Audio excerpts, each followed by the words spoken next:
Chapter 1521. However, after the Golden Horde, the Rossi Principality, and the Tamerlane Khanate, which was about to be destroyed, became Yang's territory one after another, he had already conquered a large territory in the periphery. Now, it was time for him to settle his internal problems. The Southern Ming Empire and Baiming also needed an explanation. In Yang Qindong's opinion, whether it was the Southern Ming Empire or Baiming, it was best to settle the problem peacefully. After all, the people living there were all Han people, his own race.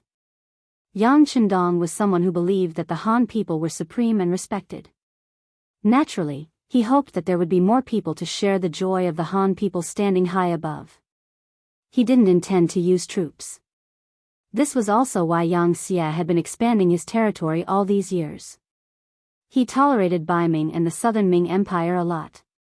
When Baiming broke the agreement several times and caused trouble for them, he only punished them slightly and didn't intend to send troops. However, it wasn't that easy to settle the problem peacefully. The Great Ming Empire still had a backbone. If the problem couldn't be solved peacefully, then they would have to use force. Then, he would use the opportunity of dealing with the Bangla Kingdom to make a show of force and see how the Southern Ming Empire would react. With a plan in mind, Yang Qindong looked at the information sent by the intelligence department in front of him. Bangla was the Sindhi kingdom of Han. The eastern Han called it Tianzhu. After that, the central Tianzhu offered tribute to the Liang Empire, while the southern Tianzhu offered tribute to the Wei Empire. The Tang Empire was divided into 5 Tianzhu, also known as the 5 Hindus.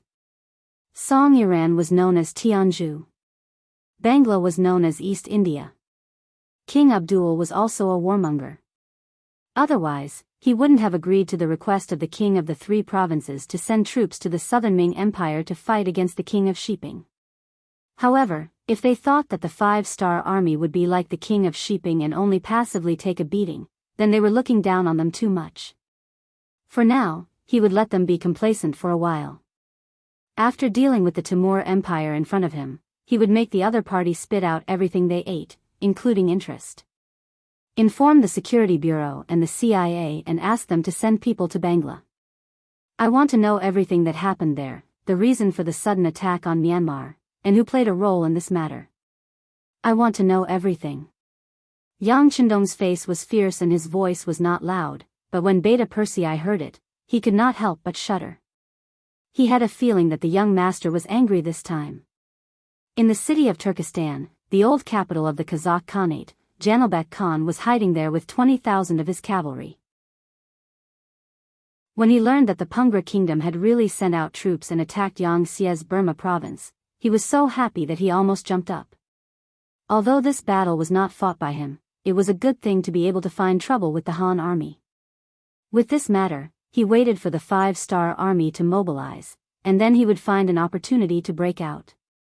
Yes, at this time, Janilbek Khan has been forced into the encirclement by the 5-star army's Eastern Front army. He didn't dare to break out of the encirclement rashly.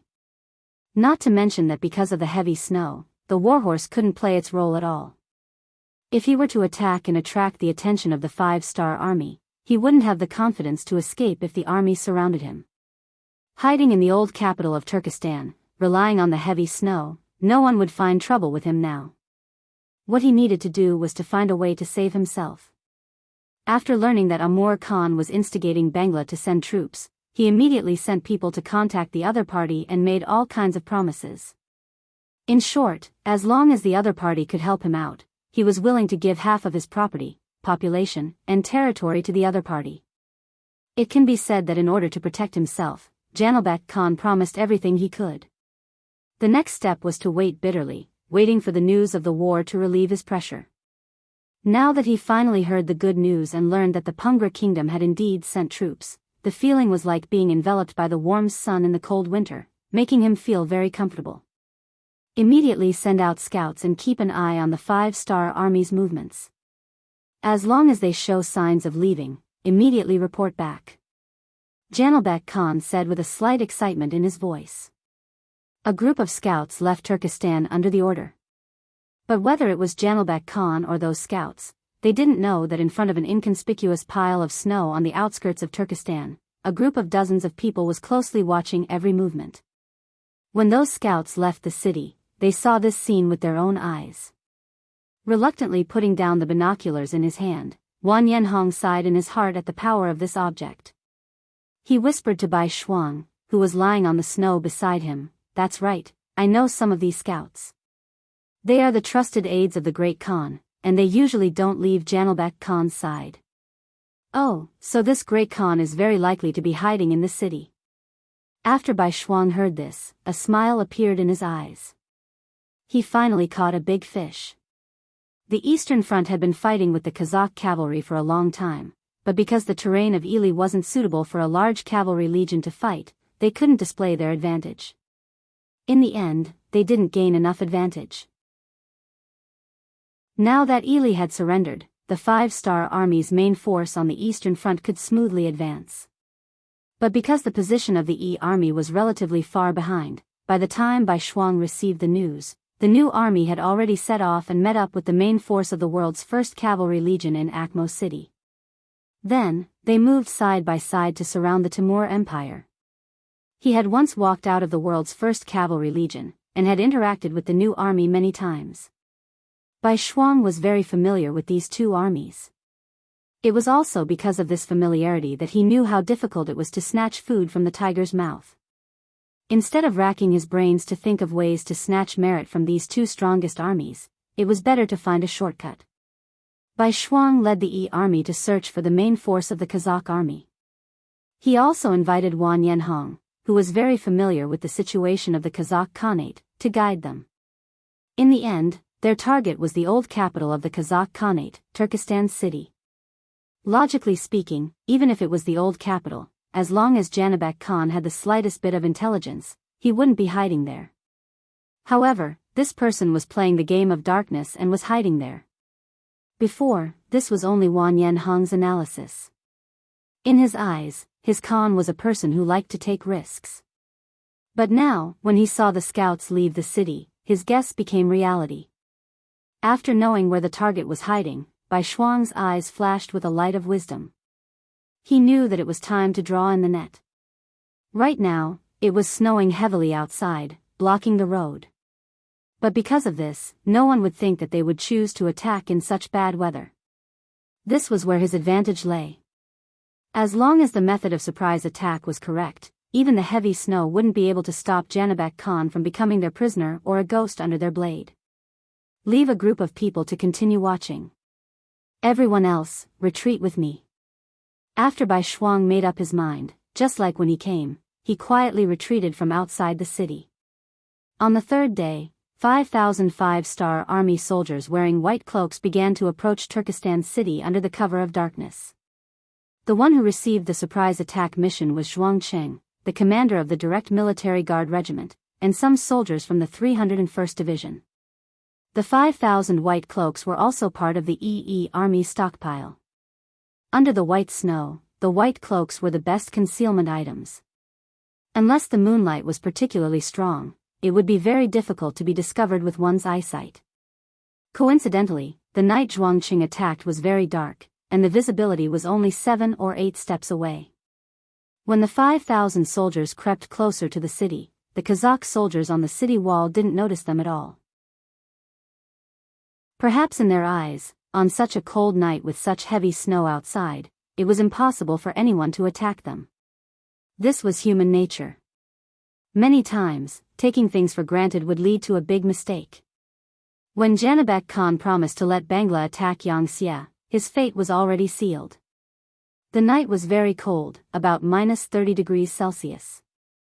Lying in a pile of snow, even though he was wearing a military coat full of cotton, as long as he didn't move for a while, his body would immediately turn cold. Even so, not a single soldier complained about being tired.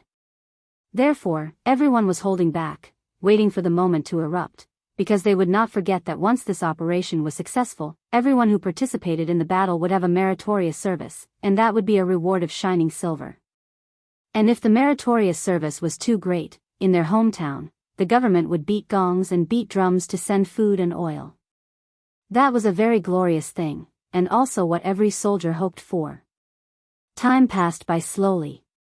Behind Zhuangcheng, Bai Shuang also brought the Yi army's main force of over 30,000 people. Seeing that there was only a vast expanse of white in front of them, too high, the commander of the 301st Division couldn't help but ask worriedly, "Commander, do you think Commander Zhuang and the others will be fine? After all, the weather is so cold." "Nothing will happen, we have to believe in our comrades." Bai Shuang's gaze was resolute as he looked forward. After that, he silently said in his heart, "The soldiers must hold on for another hour. When midnight comes, it will be time for them to launch an all-out attack." It wouldn't be an exaggeration to say that Bai Shuang and the Yi army's feelings were like a year. However, since things had reached this point, they could only continue to hold on. Even Bai Shuang had to admit that he had underestimated the cold weather. For example, he had only waited for a short while, but his entire body was already stiff. However, the arrow on the bow had to be shot. Chapter 15:22. How much longer until midnight? Bai Shuang had asked this question countless times, and Xiao Qing, the commander of the 1st Battalion of the Guard Regiment, had answered it countless times. Finally, when there were less than 3 minutes left, his voice was filled with excitement as he said, "General, there are still 3 minutes left." "Good, good. Pass down the order. All troops get ready to charge." Turning his head to look at the dense crowd behind him, the corners of Bai Shuang's mouth trembled as he spoke. Because of the snow, more than 30,000 people were changed from cavalry to infantry, which made them unable to take advantage of their speed. They would have to rely on their feet to charge, but he believed that even so, victory would definitely belong to them. Because they had a strong and firm belief. On the city wall of Turkmenistan, the 5,000 five-star army soldiers began to slowly unfreeze from their frozen state. One by one, the soldiers slowly raised their heads, revealing a determined gaze. After waiting for more than 2 hours, the bone-chilling wind had already penetrated their clothes and entered their bodies. Many people had already suffered from slight frostbite. But everyone was in a good state of mind. Perhaps this was what it meant when there was a great reward. When the time was almost up, with Commander Zhuangcheng taking the lead, everyone slowly raised their heads. Then, the soldiers of the assault team took out their throwing hooks and threw them up the city wall. With the sound of the wind at night, no one even cared about the sound of the triangular anchor stuck on the city wall. Then, the assault team members climbed up one by one like agile monkeys and went straight to the almost undefended city wall of Turkmenistan. It was incorrect to say that there was no defense. Although Janibek Khan didn't want people to know that he was in the city, he still arranged for patrols on the city wall.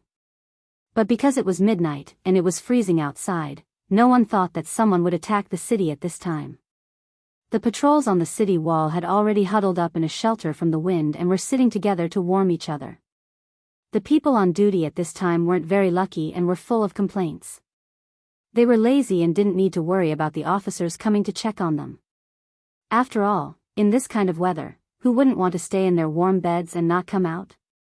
The direct result of this was that after the commandos ascended the tower, no one could stop them.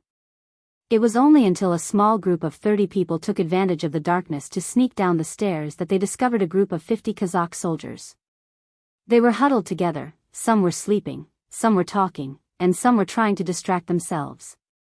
30 against 50. If it was a direct confrontation, it was obvious that the side with fewer people would be at a disadvantage. But at this time, the side with more people was completely unprepared, and the side with fewer people were all fierce assault team members. The result would be the right one. After seeing this formation, the assault squad leader named by Zhuangcheng made a few hand gestures in the dark. Immediately, 20 of his squad members split up to flank the enemy from the left and right. Another 10 squad members saw an opportune moment and sprinted towards the passageway leading to the bottom of the city tower like leopards. The sudden movement quickly attracted the attention of a few soldiers who were chatting, but they didn't have the chance to shout anything. A black shadow suddenly appeared in front of them, and the sharp blade slashed across their throats. One after another, the Kazakh soldiers didn't even have the chance to shout before they felt the strength in their bodies being sucked out. Then, the figure swayed and fell to the ground with a plop. After that, more and more commandos appeared.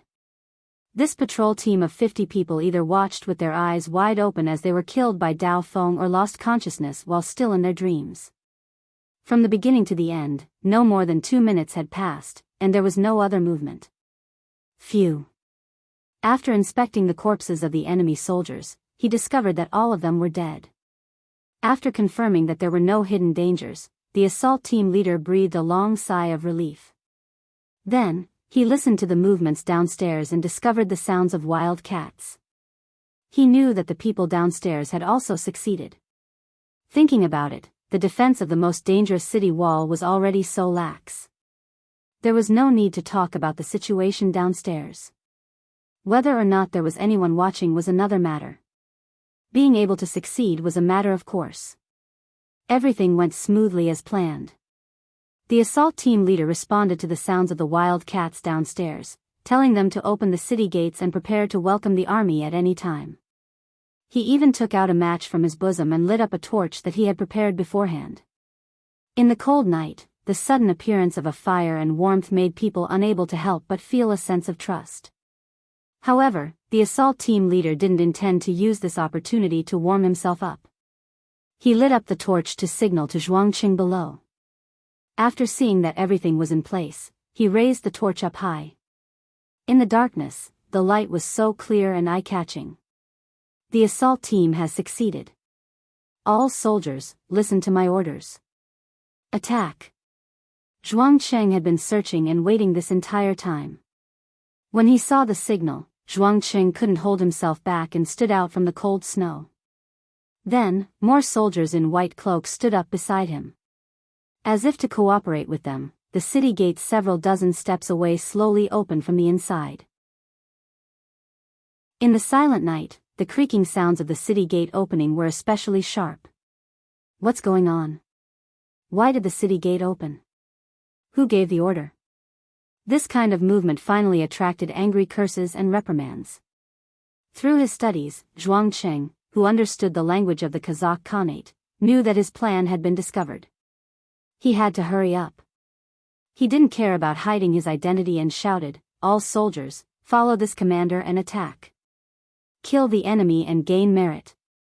Kill the enemy and gain merit." This kind of shout instantly attracted more voices of agreement. Then, the 5,000 soldiers charged forward with high fighting spirit. Due to the cold weather, some of the warriors even fell to the ground while running. That was because their bodies were stiff. However, when they got up and moved their bodies and found that there wasn't much of a problem, they continued to shout and charge. Behind them, when the torches on the city gate were lit, Commander Bai Shuang had led the main force of the foreign army to charge. In comparison, they were afraid of being discovered by the enemy, so they were further away. They also didn't have the help of war horses, so they had to rely on their feet. However, no matter what the conditions were, they had to quickly enter the city. Otherwise, the pressure on the 5,000 vanguard soldiers would increase. No one knew how many of these 5,000 warriors were still able to fight in such bad weather.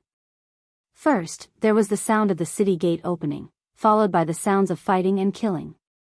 When the other city guards heard this, they instantly understood what had happened. More and more people began to gather at the city gate. They were also shocked at how the enemy had managed to sneak in and open the city gate in such cold weather.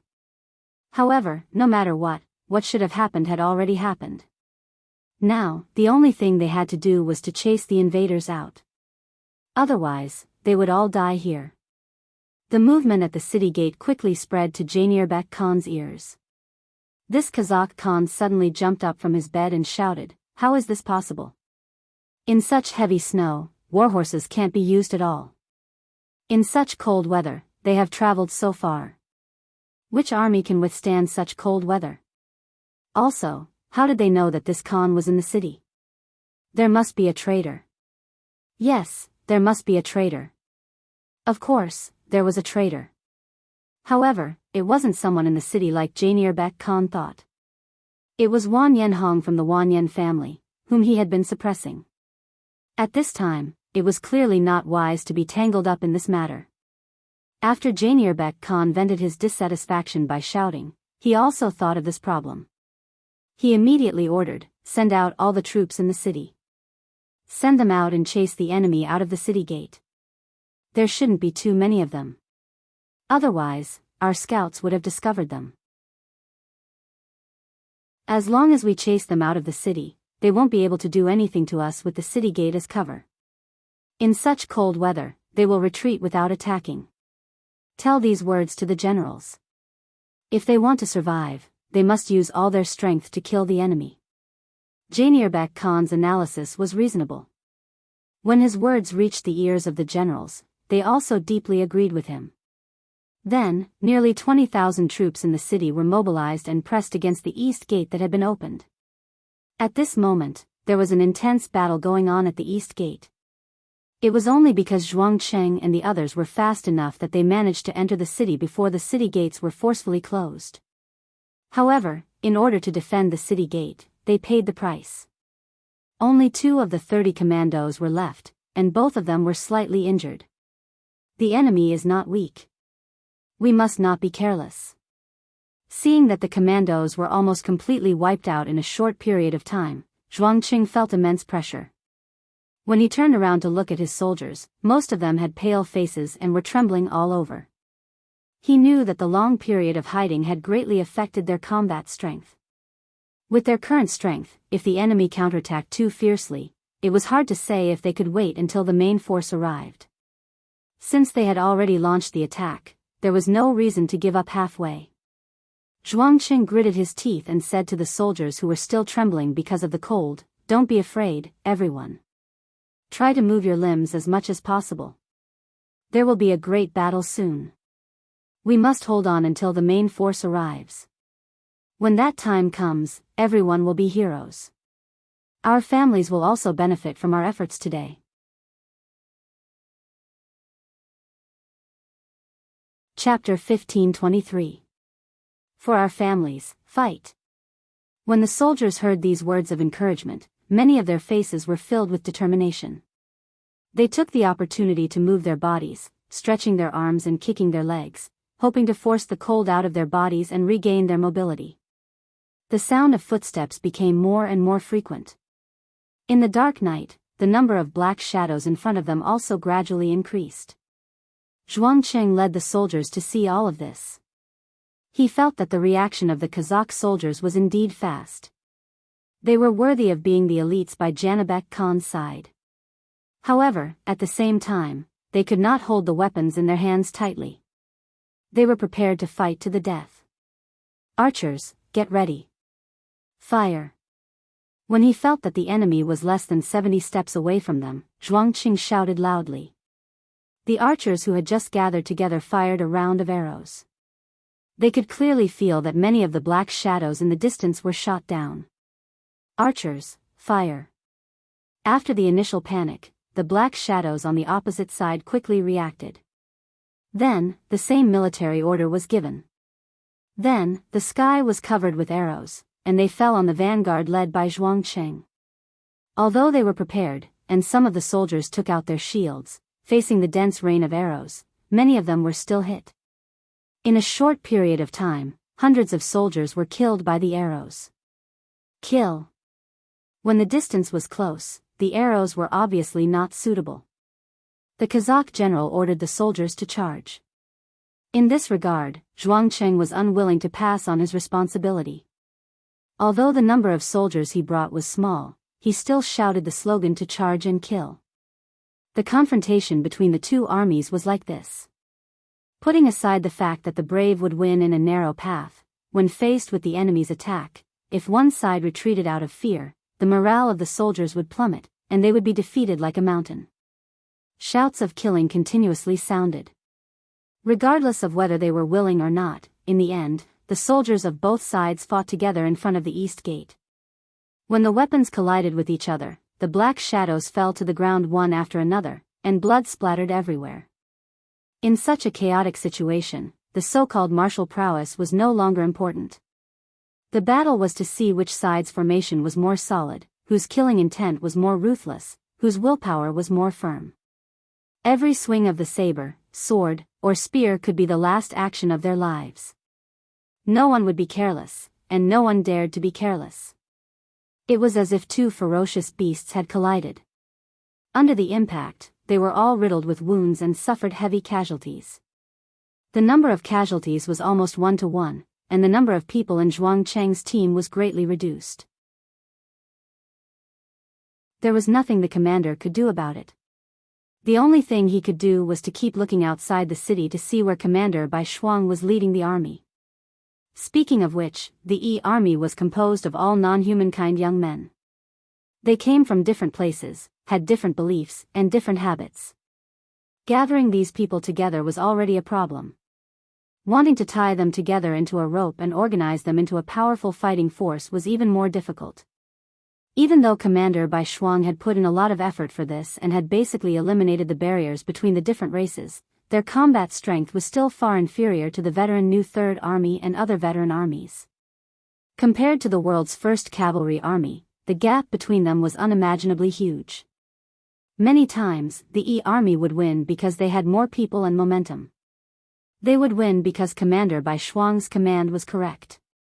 Once it was a one-on-one battle, their weak side would be exposed, just like what was happening right now. After a quarter of an hour of battle, Zhuang Qing could feel that there were more casualties on his side. Apart from the fact that they were lying in the cold snow and couldn't use their full strength, it was also because their fighting ability and numbers were inferior. It was also thanks to the East City Gate's terrain that they couldn't place more troops at the same time. Otherwise, it would be difficult for them to hold on for more than a minute. Press on with the reserves.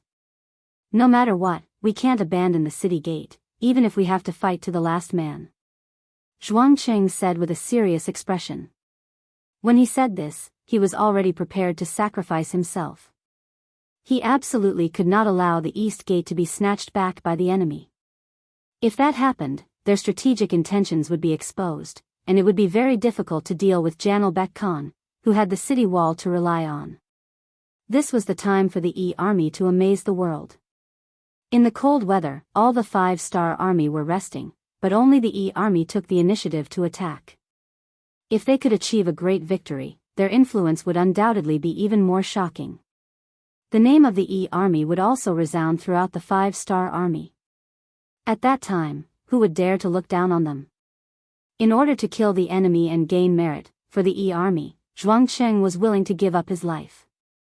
Unless he died, he would never let the enemy regain control of the gate. Quick, faster. Those who can run, run first. Don't worry about the formation. Bai Shuang led more than 30,000 soldiers and ran over from 5 miles away. At this time, even the soldiers with good stamina were panting. If he were to run on flat ground, the distance of only 5 miles was nothing to him. He would be able to rush over with his army in less than a quarter of an hour. Moreover, he would have the ability to join the battle immediately. However, in the heavy snow, it was a different story. The snow was knee-high, and every step was very difficult. Many times, when one stepped on an empty space while flying at a high speed, it was possible for one to sink into the ground. Even if they stepped on the ground, they would often pull out one leg and the other leg would sink into the snow. In such an environment, it was impossible to make use of the advantage of speed. Therefore, after walking for a quarter of an hour, they didn't even cover half of the distance of 5 miles. If they continued like this, it was impossible to reach the gate in time. This would increase the pressure on Commander Zhuang Cheng. It was even possible that he would abandon the gate. In a moment of desperation, Bai Shuang saw too high of the 301st Division.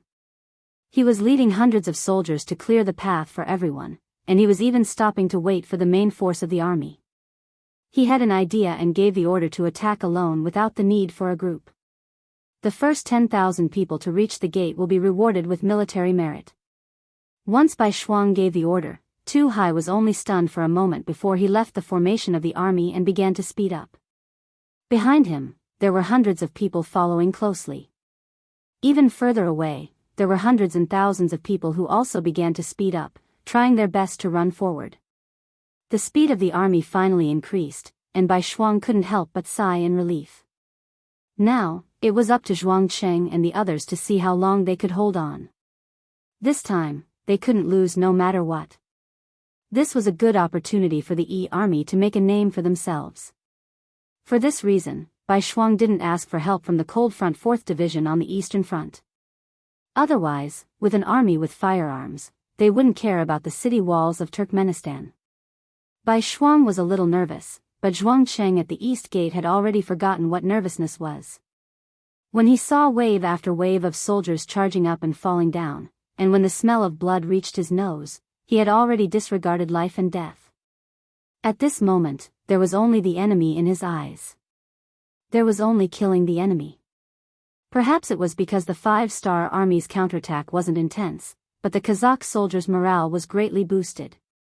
After seeing that there weren't many enemies, their courage was boosted, and they charged even more fiercely.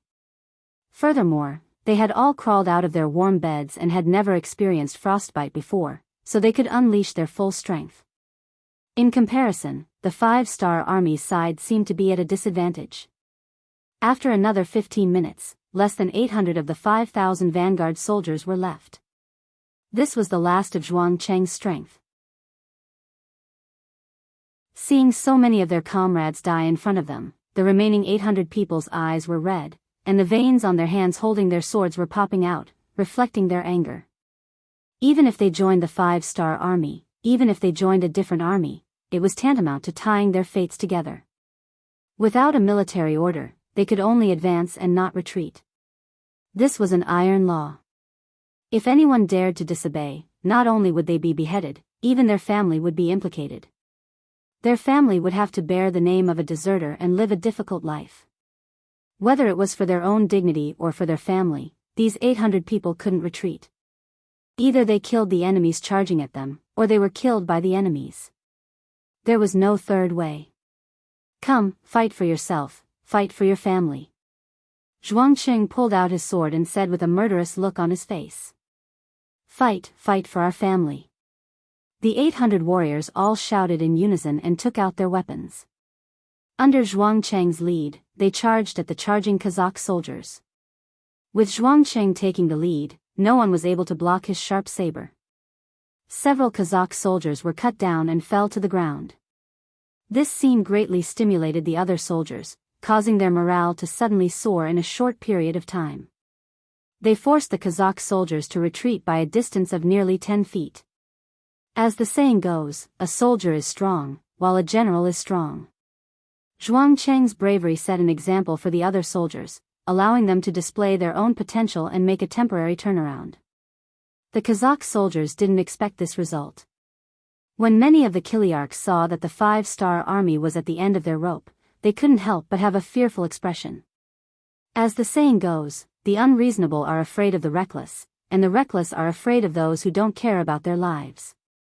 When facing enemies who didn't care about their lives, the fear in their bones would unconsciously jump out.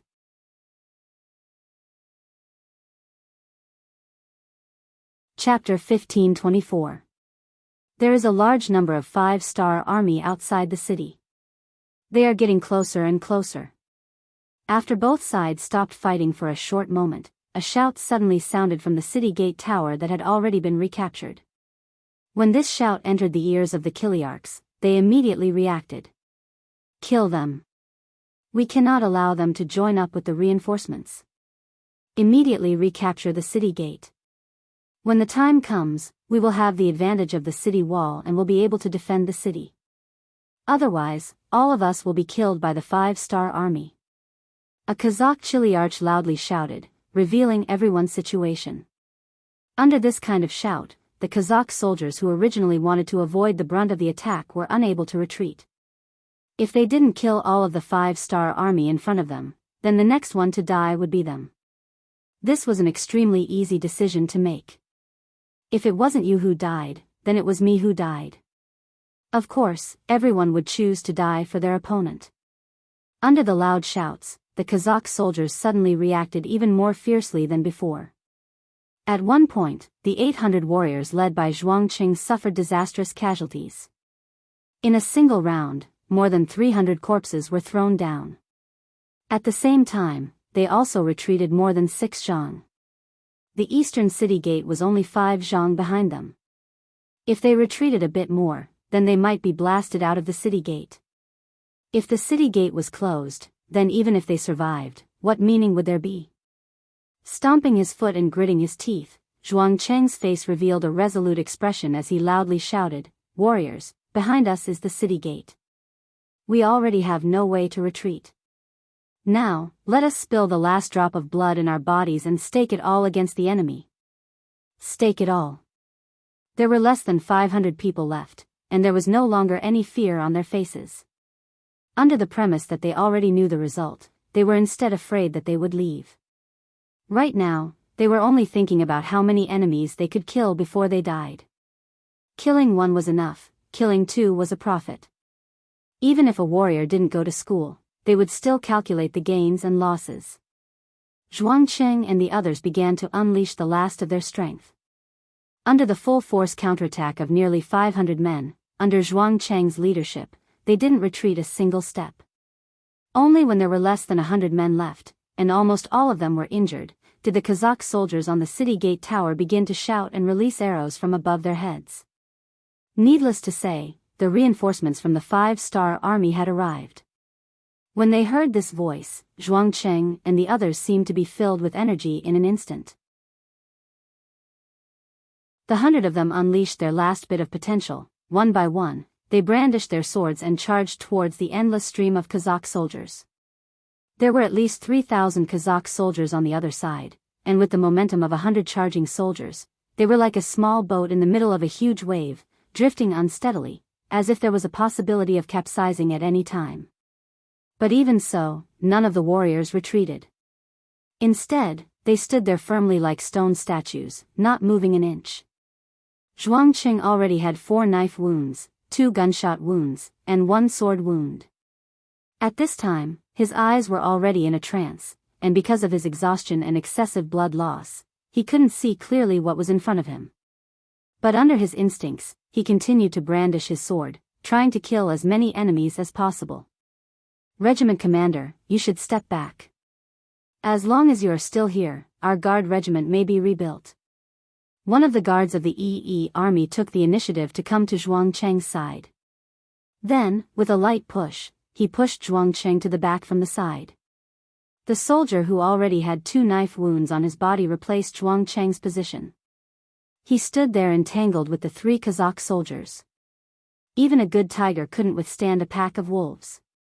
Not to mention, this soldier was already an arrow at the end of its flight. If not for his conviction supporting him, he would have already fallen to the ground. 1 against 3, and with his own injuries, he only managed to slash out twice. He didn't even manage to injure any of the enemies. Then, he felt a huge force colliding with the blade in his hand. Finally, the long blade was knocked away. His entire body was also sent flying after being hit by the blade. The fallen soldier fell beside Zhuang Cheng. Looking at the soldier who had just saved him, Zhuang Cheng, who had recovered some of his vision, had tears in his eyes. "Shi Guang, how are you? How are you?" Hearing the regiment commander's call, this soldier named Shi Guang, who was originally from Laos, slowly opened his eyes.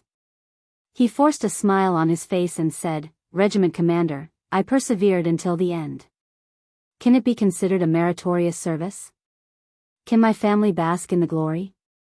"Yes, you have done a meritorious service. The military merits you have accumulated are enough to allow you to leave your registration and enter the Han Dynasty. In the future, you will be a Han citizen. Your family will also be proud of you." Zhuang Cheng recognized this soldier. When he joined the army, he was very timid. However, after knowing that he could leave his registration and enter the Han Dynasty, he seemed to have changed into a different person. He became extremely hard-working. In this battle, he had killed at least 3 enemies, and had persevered until the end. Killing 3 people in addition to the military merits before, he indeed had the qualifications to leave his registration and enter the Han Dynasty. Zhuang Cheng wasn't lying to him when he said those words. Instead, he just wanted him to leave safely. "Is that so? That's great. I have a younger brother who can help me enter the Han Dynasty. In the future, when I am no longer around, my family will have to rely on him. Is that okay? Regiment commander? Shi Guang's eyes flashed with a glimmer of light. Perhaps that was the final radiance of a dying person. Yes, as the regiment commander, I promise you. Tears flowed from Zhuang Cheng's eyes. At this moment, Zhuang Cheng was covered in tears. Thank you, regiment commander. The soldier named Shi Guang finally smiled and closed his eyes. However, this closure would become permanent. Ah! Looking at the dead warrior who had just saved him lying in his arms, Zhuang Qing felt a surge of anger. He didn't know where he got the strength, but he stood up again. He pulled out his sword and slashed at the Kazakh soldiers who were charging at him. 1 slash, 2 slashes, 3 slashes. He did not know how many slashes he had made, nor did he know if he had killed anyone. Zhuang Qing only felt that the sky in front of him was dark. That was the sign of his physical strength being used to the extreme. Just when he was about to fall to the ground, a strong arm suddenly caught him. Following that, Division Commander Tu Hai's loud voice sounded in his ears. Regiment Commander Zhuang, you have completed the mission very well. Now you are very tired, you should go and rest. Men, is there any medical staff? Immediately save him. This was the voice that Zhuang Qing heard before he fainted. He did not know whether it was an illusion or reality. After that, he completely closed his eyes. Division Commander Tu Hai had arrived. He brought more than 1,000 soldiers with him. Behind them, more and more soldiers from the other army were entering the city from the east gate. In the eyes of the Kazakh Kiliarchs, they knew that the situation was over, and everything was over. With no hope left, some of them simply abandoned their weapons and knelt on the ground to surrender. There were also some who directly ran towards the other city gates. They did not want to surrender to the 5-star army, so they could only risk charging into the harsh environment where snow was everywhere in order to survive. Janelbek Khan did not escape. He had no place to escape.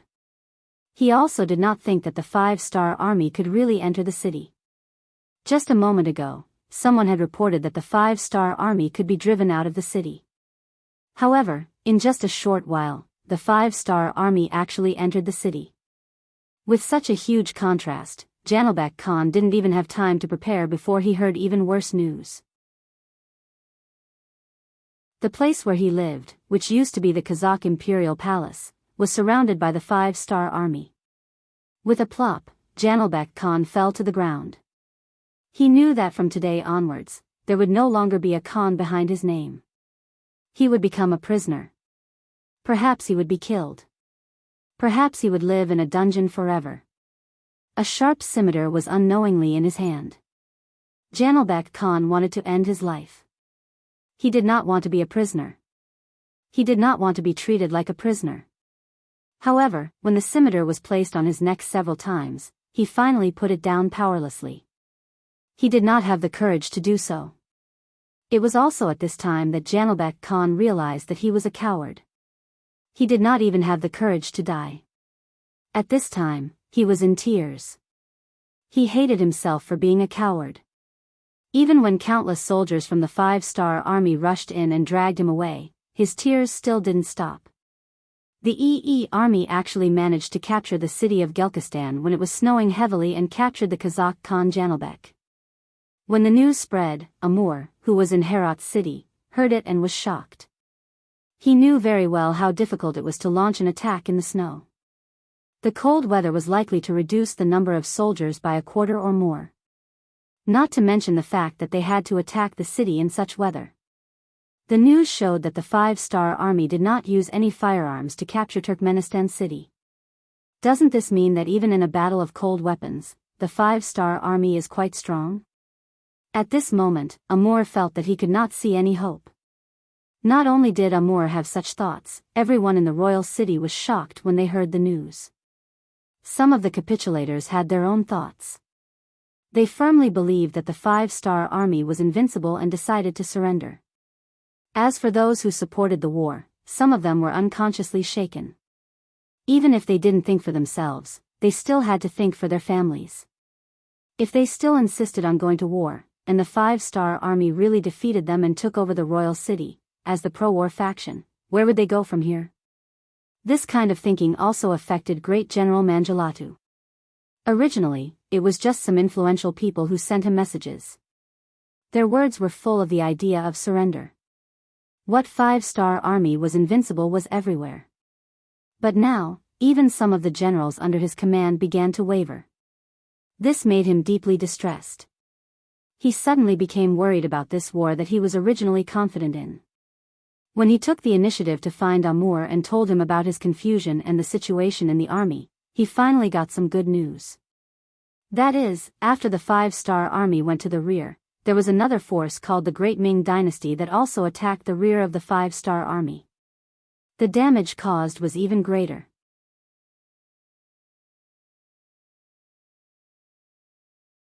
Chapter 1525. The chaos in the rear of the 5-star army meant that the Timur Empire's opportunity had arrived. According to Khan Amur's plan, as long as they could withstand the first wave of attacks from the 5-star army, the other side would be forced to retreat and deal with their internal problems first. Once that happened, they would have a chance to catch their breath. Although placing the hope of survival on someone else wasn't a smart move, it wasn't a smart move. But at this moment, without a better choice, Manjalatu could only think like this. The king of the 3 provinces was Jianghu Xianxia. Originally, he had a good relationship with Bangla and they had worked together to deal with Shiping King Mu's family. Now that they were working together to deal with the 5-star army, it wasn't surprising. Even so, when the telegram reached the ears of Yang Chendong, who was waiting for the beginning of spring in the snow, it still aroused his anger. He already knew that Jianghu Xianxia was a two-faced person and sent troops to guard against him. But after Bangla invaded Burma, Yang Chendong moved the troops to deal with the problem there. He didn't expect Jianghu Xianxia to make a move at this time. It had to be said that Jianghu Xianxia grasped the opportunity very well. At least he caught the 5-star army off guard. Send a telegram to the Ministry of Foreign Affairs and tell them to put pressure on the Southern Ming Empire. Jianghu Xianxia is the king of the 3 provinces. Now that he's suddenly sent troops, they have the right to control it. Also, send a telegram to the 1st Division of the Cold Front to stop training new recruits and go to Yunnan province. We want to show some people how powerful we are. Yang Chendong said with a deep expression. Hearing that the 1st Division of the Cold Front was mobilized, Beta Persei's eyes flashed with surprise. Even if they were all part of the Cold Front, there were differences in strength. For example, the 1st Division of the Cold Front was the most elite of the Cold Front. If entering the Cold Front was a very difficult thing, then entering the 1st Division of the Cold Front was even more difficult. Their test was second only to the Black Cavalry. Because of this, they shouldered the task of training the new Cold Front. Everyone was an instructor, and everyone was the backbone. Even an ordinary soldier could calmly become an outstanding squad leader. This was simply a teaching brigade. One could imagine how powerful such an army would be. Coupled with the fact that they were fully equipped with firearms, their combat prowess was astonishing enough to deter any opponent. Now that the young master had sent this army, it was obvious that he hated Jianghu Xianxia. The telegram was transmitted to the headquarters of the army in Crimson City. After receiving the telegram, Leng Song immediately ordered someone to summon the commander of the 1st Division, Ting Shan. In less than half an hour, Ting Shan, who was riding an electric motorcycle, appeared at the headquarters. It had been some time since the engine was successfully developed, and it had been used in many fields. Among them, there were many battery-powered vehicles. When this thing was first born, it truly frightened many people.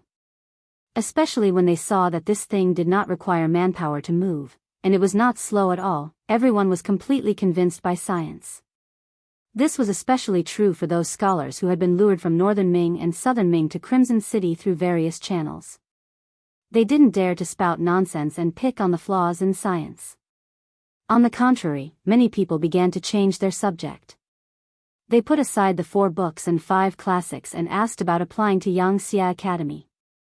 As the commander of the 1st Division of the Cold Front, Ting Shan was definitely one of the oldest people following Yang Chendong. Even though he was only a major general and a division commander, he was still a commander. However, even if he was given the position of commander of a group army, he would not be able to exchange for this position. He was the commander of the 1st Division of the Cold Front, and his existence was equivalent to the leader of a teaching brigade. At least 60% of the soldiers of the Cold Front were indirectly or directly related to him. They were either his students or his students' students.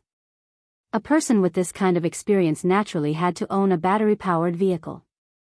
When he rode past in a flashy manner, followed by a group of panting guards who were chasing after him on bicycles, there was no need to mention the smugness on his face.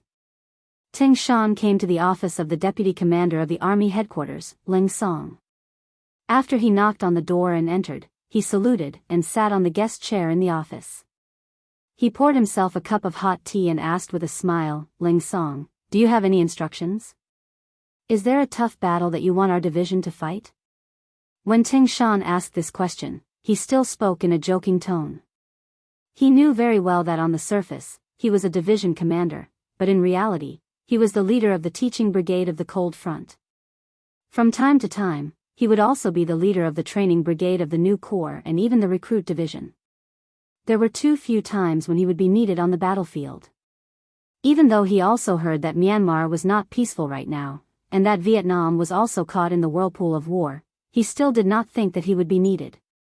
This sentence was more of a joke than anything else. What he did not expect was that Ling Song, who heard this sentence, had a shocked look on his face. "What? You already know about it? What do you mean? What do you mean?" At this moment, Ting Shan suddenly stood up. He felt that he seemed to be right. Could it be that he was really needed in the future? If that was the case, it could not be better. At this moment, he was somewhat unable to suppress his excitement. When Ling Song saw Ting Shan's reaction, he knew that he was overthinking. Ting Shan did not know anything at all. He should have just said it casually. When he thought about how the 6th young master's telegram had been sent directly to him, he laughed and said, "You're in luck, kid. The 6th young master has appointed the 1st Division of the Cold Front. This time, you can show your face properly." Ah! When he heard that it was Yang Chendong who had personally appointed the 1st Division of the Cold Front, Ting Shan was so excited that he did not know what to say. Was there finally a place for him to show his skills?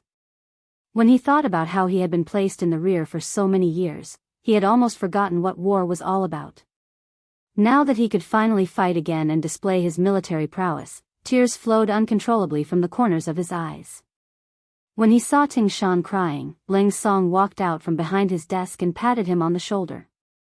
"I can understand how you feel. Facts have also proven that the 6th young master has never forgotten about you. Isn't this a chance for you to show off? How about this? The training work will be left to your teaching group. You can lead the other groups. When you go back, make the best use of your time and try to get to the front line as soon as possible. Speaking of which, the 3 provincial kings are very arrogant now. It's time to teach them how to behave." When he heard that the opponent was the 3 provincial kings, Ting Shan wiped the tears from the corners of his eyes and laughed. "Ling too, don't worry. This time, watch how the 1st Division of the Cold Front takes care of him. I guarantee that he will be beaten until his parents can't recognize him." Ha ha ha. If it was anyone else who said this, even if it was another division of the Cold Front, Ling Song would not take it seriously. However, when it came from Ting Shan, it was completely different. The 1st Division of the Cold Front wasn't just a simple teaching mission. They were also responsible for ensuring the safety of the Crimson Nest City. In order to better complete the mission, they were good at things like infiltration, assassination, decapitation, reconnaissance, and even naval and air forces. If there was a word to describe them, it would be the special forces of the Cold Front.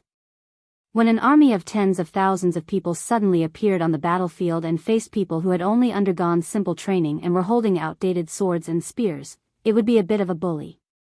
It would not be an exaggeration to say that they would beat Zhu Huihua until his parents could not recognize him. Okay, I believe you. However, don't forget that the training mission cannot be abandoned. If one teaching group is not enough, you can tell me and I will transfer more people for you.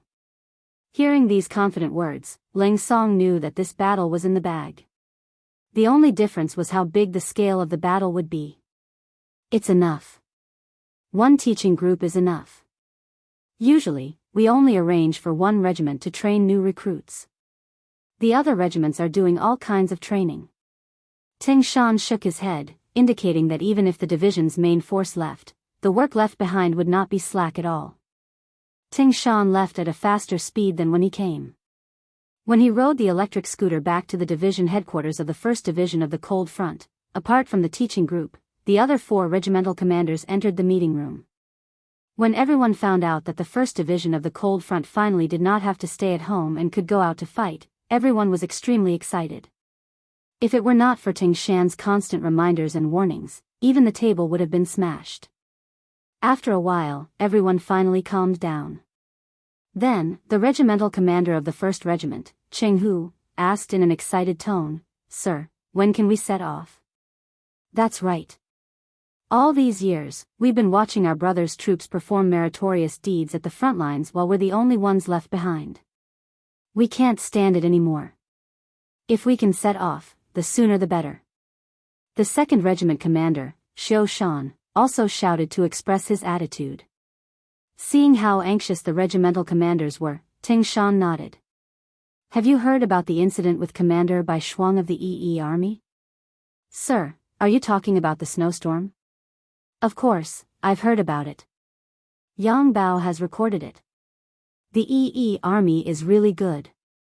Under the heavy snow, other people would find it cold to walk around, but he insisted on it. He actually took the initiative to attack and even achieved a complete victory. As expected of the 6th young master's favorite student." The 3rd Regiment commander, Fang Hao, said with an envious and admiring tone. After the 1st Regiment commander and the 2nd Regiment commander heard this, they kept nodding their heads. Obviously, they had the same view on this matter. Only the 4th Regiment commander, Chen Ziqiang, nodded his head first. Then, his eyes suddenly widened as he said, "Wait, does Sir mean that we should also attack in the snowstorm like the EE Army?"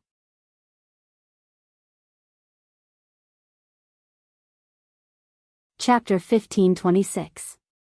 Ting Shan nodded proudly as he looked at Commander Chen Ziqiang with admiration.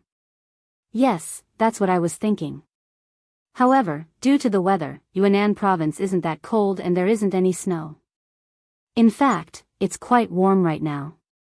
Therefore, it's not right to attack in a snowy day, but attacking in winter isn't wrong. Okay, then let's attack now." The 4 commanders nodded in agreement. To them, it didn't matter what season they attacked in, the most important thing was to attack quickly. They couldn't wait to show off their skills on the battlefield. They also wanted to prove to the other Lang vanguard that 1st Commander Lang wasn't just good at training new recruits, his fighting ability was unparalleled. Everyone reached an agreement, and in the following time, they discussed the battle plan. Since 1st Commander Lang was going to leave the mountain, the bigger the commotion, the better. The more firearms and equipment they brought, the better. Based on the fact that their teacher was Ting Shan, there shouldn't be any problem. This senior was someone who had trained with a few of the Yang family's guards. With this layer of relationship, Yang Wu happened to be in charge of the distribution of firearms in Crimson City. Wouldn't it be easy for him to obtain more bullets? Soon, the news that 1st Commander Lang was going to Yunnan province spread to the upper echelons. A telegram was quickly sent out from an inconspicuous building. In front of Zhu Huiyin's residence, the young man Mo Gui, who had appeared once before, delivered the telegram to him. "Respected King, this time, the one coming to cause trouble for you is the 1st Commander Lang, the trump card of the 5-star army." After showing the contents of the telegram to Zhu Huiyin, Mo Gui took a few steps back and shut his mouth. He was just a messenger, and didn't have the authority to make decisions on many important matters. He only had reminders and suggestions. Even so, he would say what he should say, but he wouldn't say a word about what he shouldn't say. The tall Zhu Huichen took a glance at the telegram. When he looked at Mo Gui, his eyes were full of curiosity. He still didn't know who the master behind Mo Gui was, but his intuition told him that the identity of the mysterious person behind Mo Gui wasn't low. He might even be a powerful person. Otherwise, how could he know the movements of the 5-star army so quickly? Out of curiosity, Zhu Huichen sometimes had the idea to capture Mo Gui and torture him to find out who his master was. But in the end, reason prevailed over impulse. Since the other party didn't want to meet him, it meant that it wasn't time yet. He still needed to continue waiting. Otherwise, even if he captured the person, he might not be able to get the answer he wanted. Mr. Mo, thank you for your information. However, wasn't it a little too simple? For example, how many people were there in Leng Yi's division? From which direction they will march to trouble us? If we don't know anything, it's not easy to deal with it. Zhu Huichen said in a dissatisfied tone. Obviously, the other party was using him to go against Yang Chendong. Of course, this was also his intention. Seeing that the Vietnamese province was overflowing with wealth, who knew how many people under his rule would run to Yang Shi's territory as long as they had the chance. Moreover, once they ran, they would never come back. For this reason, he didn't know how many people he had killed. However, the warning was still very limited. More or less, people hated the rich. Zhu Huichen had such an idea. He didn't find the reason from his own management. Instead, he unilaterally believed that the land in Yunnan province must be more fertile. Otherwise, how could so many people live there and never come back? After coveting it for a long time, Zhu Huichen had long taken Vietnam province as his own. In his opinion, Yang Chendong's territory was already so big. He didn't care if Yunnan province was less, so it shouldn't be a problem for him to take the opportunity to snatch the territory into his own hands. Once he had this food-producing province as a foundation, he could support more troops and have stronger strength. At that time, when he faced other people, he would have more confidence. This was a typical example of insatiable greed. Zhu Huichen didn't think about it. Why did other people have so many good things, so they must give it to you? He had also fought hard for it, all right? Of course, under greed, people would take the initiative to ignore something. What Zhu Huichen ignored was the strength of the 5-star army. Perhaps it was because the 5-star army was either attacking the Mongolian army on the grassland near the first city or going to other areas to expand their territory. It had been a long time since they moved in Yunnan province, so Zhu Huichen forgot that this neighbor was not to be trifled with. Or perhaps it was because after Burma was suddenly attacked by Bangla, it was a little difficult to deal with it. It made Zhu Huichen think that the current 5-star army was a little weak. At this time, Mr. Mo Gui, who had given him money for free, appeared again. He also brought the opportunity to attack Yang Xie's territory and sent 1 million silver taels. For Zhu Huichen, who had military power in 3 provinces and a military strength of as many as 500,000 people, the effect of 1 million silver taels was very limited. But this proved that the other party's attitude was not right, especially the other party's appearance was very clear about the internal situation of Yang Xie. This was what made Zhu Huichen the most tempted. No matter how strong the opponent was, no matter how strong the fortress was, it was easy to be broken from the inside. Now that there was a spy, if he didn't take this opportunity to make a move, he was afraid that he would not have such an opportunity in the future. And he also heard that Bugnam of Gojoseon Yang Chendong was fighting with Timur and the other Khaganates at this time, and the progress was not smooth. Otherwise, Bangla would not have provoked the 5-star army and not been retaliated. With such evidence, Zhu Huichen, who had always been greedy, finally made a move. He took the initiative to invade Yunnan province and smoothly robbed a lot of food stored in the granary, greatly alleviating the pressure on the army. After tasting the sweetness, Zhu Huichen wanted to continue to go deeper into Yunnan province. Just by occupying a few border cities, he got so many benefits. If he built this province, how many times more would he get than now? And once he had enough food and money, he would dare to face the 5-star army head-on. As the saying goes, the ignorant are fearless. Zhu Huichen, who had never truly angered Yang Chendong, naturally did not have a taste of the other party's strength, to the point that he did not put them in his heart. This was destined to bring him a strong enemy, and even a fatal disaster. And since he was facing them, he had to give it his all. Zhu Huichen also understood this principle. So while he was constantly mobilizing the army, he was also paying attention to the movements of the 5-star army. Fortunately, Mo Gui, this spy, helped him save a lot of effort. Now that he asked how many people the 5-star army had and what the specific battle plan was, he wanted to know the enemy as well as himself. Regarding this question, Mo Gui helplessly shook his head and said, "Honorable King, Lang Yi should have mobilized 4 regiments and the direct subordinate battalions. In total, there are less than 10,000 people. As for their battle plan, to be honest, no one knows, not even Bugnam of Gojoseon. After the 5-star army received a mission, unless there is a detailed battle plan, they are allowed to do whatever they want on the battlefield." Do whatever they want? Zhu Huichen looked at Mo Gui as if he was joking.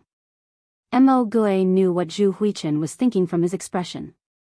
He shrugged and said, "Yes, they are allowed to do whatever they want. Believe me, King, this is Bugnam of Gojoseon's unique way of leading the army. This is also where his confidence lies." Speaking of this, Mo Gui had to admit that Yang Chendong completely delegated power to the army. Normal kings and kings wouldn't dare to do this. This was because mobilizing the army without orders could cause a mutiny at any time. Unless one had enough confidence in their own strength, who would dare to try this? One mistake and they would end up hurting themselves. However, Yang Chendong had done so. As a result, the generals under him had no more restraints. They were much freer and more flexible in doing things. This allowed them to better grasp the situation on the battlefield and win more battles by adapting to changes in time. Of course, outside of Yang Chendong, no one knew about the existence of the warehouse. This was Yang Chendong's true trump card. If someone really wanted to harm him, unless they could kill him in one blow, as long as he was given a chance to breathe, he would enter the great warehouse. When he came out, his appearance would change, and he would become a nightmare in the eyes of all his enemies. Mo Gui didn't know about this. He only admired Yang Chendong. However, thinking about the fact that they were enemies, he put this admiration away. Compared to Yang Chendong, who he couldn't see or touch but only heard of, he needed to be more loyal to his current master, because without his current master, he might have died a long time ago. It was his master who gave him food to eat. Because of this, he would be loyal to him for the rest of his life. Even if he had to die because of this, he wouldn't frown. Hearing Mo Gui's answer, Zhu Huiyin was somewhat dissatisfied, but there was nothing he could do. This was the time for both sides to be united. He believed that Mo Gui was telling the truth. He wouldn't lie to him, because it wouldn't be good for either side. However, not knowing the enemy's military plan was a headache. Luckily, there were less than 10,000 people here. Even if they could affect his plan, it would be limited. Thinking of this, Zhu Huiyin's expression became much better. He looked at Mo Gui and said, "I understand. I will tell the army to be careful. I hope Mr. Mo can find out about this army as soon as possible and provide us with useful information to create a chance for my army to surround them." "Yes, Your Majesty." Mo Gui nodded calmly. He didn't know how important First Leng's division was to Zhu Huiyin. That wasn't something he should think about. He just needed to follow orders. Reality proved that Zhu Huiyin didn't pay enough attention to First Leng's division. Or rather, even if he did, he wouldn't be able to guard against them.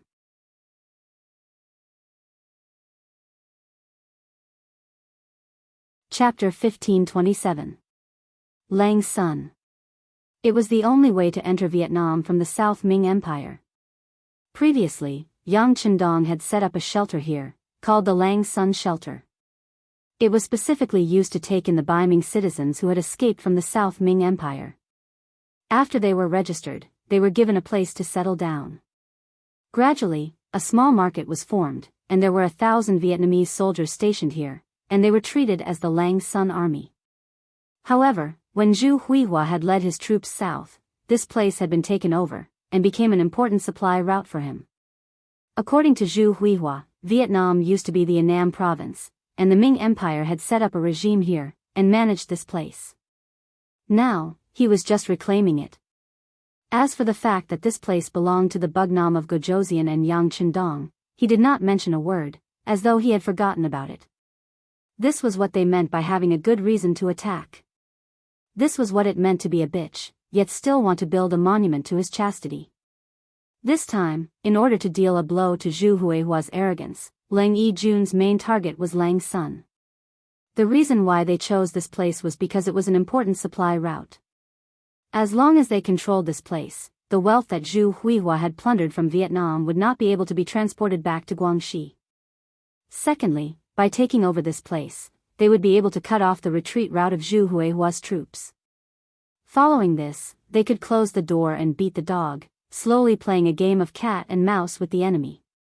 Since this place was so important, the 3 provincial armies would naturally be heavily garrisoned, with a total of 2,000 soldiers.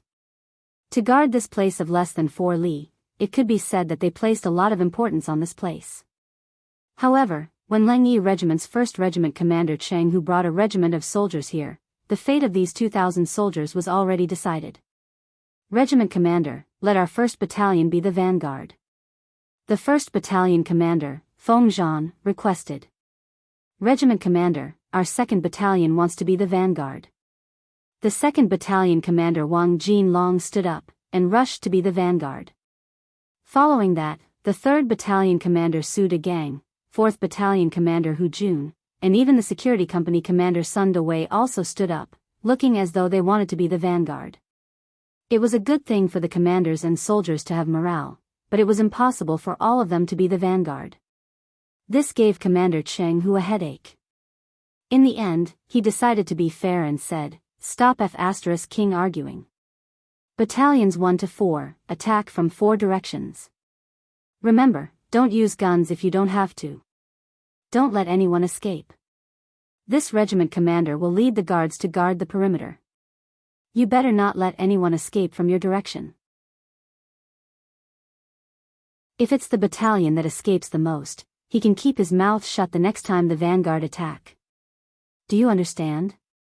If Jianghu were to sit down and patiently reason with these fierce generals, it would be very difficult to get through. Facing these people who claimed to be the boss of the world, he had to be even more domineering than them, or even be a bastard. It was common for him to curse. Sometimes, the more it was like this, the more they would listen and even be convinced. When they heard Jianghu say that all 4 battalions would be the vanguard, the 4 battalion commanders were immediately happy. They looked at each other, their eyes full of challenge and competition. The 1st Battalion commander Feng Zhan patted his chest and said, "Rest assured, Commander. Our 1st Battalion will not let a single enemy escape. Our 2nd Battalion will too." The 2nd Battalion commander Wang Jinlong patted his chest, his face full of confidence. Soon, all 4 battalion commanders expressed their opinions. Jianghu saw this and was happy in his heart, but his mouth was unforgiving. "All right, don't brag in front of me. Whether it's a mule or a horse, let's take it for a walk. If someone escapes from your hands, then this regiment commander will punish them according to the law. At that time, don't be unconvinced. All right, I'll give you 2 hours to prepare. Now, let's start." The 4 battalion commanders each led a direction and quickly left. With only 2 hours, they needed to move the troops to the designated location and formulate a plan of attack. Time was a bit tight. However, to the elite soldiers of the 1st Battalion, this was just child's play. In the past, who knew how many times they had practiced? Although this was not a drill and they were going to kill people on the battlefield, they would not feel any difference. When the training content was implanted in their bones, the difference between a drill and a real battle was only the difference between seeing blood and not seeing blood. However, to the soldiers of the 1st Battalion, although they rarely went to the battlefield, it did not mean that they had never gone to the battlefield before. When Yang Xia was still very weak, they had also gone to the battlefield to kill the enemy. Right now, they were just reliving that long-lost feeling, so what was the big deal? For battalions, each battalion had 4 companies, a total of 1,600 people. They quickly moved around the outskirts of Langsun, looking for a route to attack. Because of their movements, the sky gradually darkened. The 2 hours that Jianghu had mentioned before was when the sky turned dark. For the regiment that was used to night training, this was not a problem at all. On the contrary, the soldiers of the 3 provinces who were already surrounded were a different story. As the sky slowly darkened, bonfires were lit all around the barracks of the 3 provinces. From time to time, there would be soldiers patrolling with swords and spears. However, most of the soldiers had already returned to the barracks built by the Lang Sun army to rest. Vietnam had a tropical climate, with heavy rainfall and high humidity throughout the year. Even at the end of January, the temperature was still -20 degrees Celsius. Even at night, it was still more than 10 degrees Celsius. Living here, there was no need to worry about the cold. Even if it was a simple barack, one would not feel cold sleeping in it. In an environment where there was no entertainment at night, as soon as the sky turned dark, most of the soldiers had already eaten dinner and gone to sleep. Only the officers, with their women in their arms, still had to work for a while. As a chilly arch, as well as the garrison general of Lang Sun, Gung Chun, at this moment, there were 2 naked women waiting for him on his bed. At this moment, he was ready to do something. These 2 women were plundered by him from nearby areas, and they were quite pretty. Originally, their hometown was in Guangxi, but due to the chaos of war, they had reached a point where they could no longer live. After hearing that there was a stable job and a safe environment in the nearby Vietnam province, the family moved here and really lived a peaceful life for a period of time. What they did not expect was for the 3 provinces to suddenly charge in. They plundered their village, brutally killed their village's militia, and robbed their wealth. Even the decent women were taken away and became the playthings of the generals of the 3 provinces. Their beautiful life had just begun, but very quickly, it returned to how it was before, causing the 2 women to want to cry but have no tears. If it was not for the fact that their families were still in the hands of the generals, and if they did not obey, they would have already committed suicide. With their weakness in the hands of others, they could not commit suicide, so they washed their faces with tears all day long. In Gung Chun's eyes, it made him very angry. He could not avoid another round of punches and kicks. Except for their faces, the 2 women were already full of scars. However, even so, they could not escape from Gung Chun's vicious hands at night. When night came, to the 2 women, it was as though they had come to hell. However, they did not know that a new hope was right in front of them, because at this moment, it was time for the 1st Regiment to make their move. After 2 hours, the soldiers of the 4 battalions had all returned to their positions. The battalion commander and a few company commanders sat together and quickly came up with a battle plan. It was worth mentioning that each battalion left a mobile company behind, to prevent any enemies from escaping. They remembered the words of their regiment commander, Jianghu, and did not want to lose the chance to fight again because of an enemy that escaped. When the clock on the military watch pointed at the same time, the 4 battalions of the Cold Vanguard Battalion darted out from the surrounding forest like leopards. Under the cover of the moonlight, their figures were like ghosts as they approached the camp of the 3 provinces. Every soldier was a corps member, and had trained new recruits before, and had been a squad leader before. There was even a certain proportion of soldiers, and the proportion was not low. They had all obtained good rankings in the competition. It was not an exaggeration to say that this kind of king's army was like using a cannon to kill a mosquito when facing the 3 provinces that did not have any vigilance. Many of the soldiers of the 3 provinces were recruited as able-bodied men. Being a soldier was not voluntary, and there was no need to talk about serious training. Often, they just relied on brute force to fight. These soldiers did not know what a night battle was, what a sneak attack was, what a close combat battle was, and what a special attack was. When faced with the Cold Vanguard Battalion that was everywhere, they could only passively take a beating. They could not even make a sound. The first to make a move was the soldiers of the 1st Battalion. They set their sights on the patrolling soldiers of the 3 provinces that were guarding the east of them. There were exactly 10 patrolling soldiers, and it was the same number as a squad of the Cold Vanguard Battalion. After Battalion Commander Feng Zhan made a gesture, the 1st Company, 1st Platoon, and 1st Squad moved out. Based on the squad's usual formation, each soldier chose a corresponding position, and each soldier held a short dagger in their hands. After the patrolling soldiers passed by a bonfire and fell into darkness, they made their move. Looking from afar, one figure after another suddenly flew out of the darkness. Next, the figures fell to the ground one after another. Then, there was no movement at all. About 10 seconds later, the figure of the first squad leader appeared from the darkness and made an okay gesture to the outside. Hee, we got them. The rest of the platoons, attack immediately, and kill those sleeping soldiers of the 3 provinces.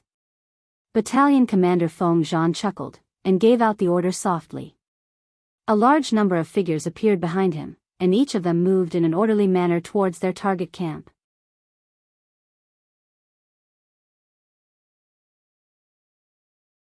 Chapter 1528. This was just a small part of the battlefield. In the other parts of the Lang Shan camp, the same scene was happening at the same time. One after another, the patrolling soldiers were killed. One after another, the soldiers of the 3 provinces did not even have the chance to struggle before their souls returned to the underworld. In this battle, the 1st Regiment had no intention of taking any prisoners. Although these people were all Han, they had to be prepared to pay the price with their lives. Without taking any prisoners, all the soldiers did not have any misgivings when they took action. They could use whatever skills they had. However, what made them feel regretful was that there were too few opponents. More than 1,600 people were only enough to take care of 2,300 provincial king's soldiers. Once a warrior killed more than 2 people, it usually meant that there were warriors who didn't kill anyone. They were not even on the same level. It was not an exaggeration to say that a 25-year-old adult was fighting a 2-year-old child. In less than a quarter of an hour, the 2,300 soldiers were all killed. Only Geng Chun was left in the main room. On the other hand, the 5-star army did not have a single death or injury. There were only a few people who had indignant expressions.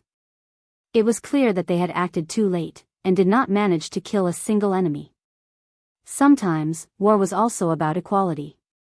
Leaving Geng Chun alive was not to say that no one could kill him, but to leave him for their regiment commander Jianghu.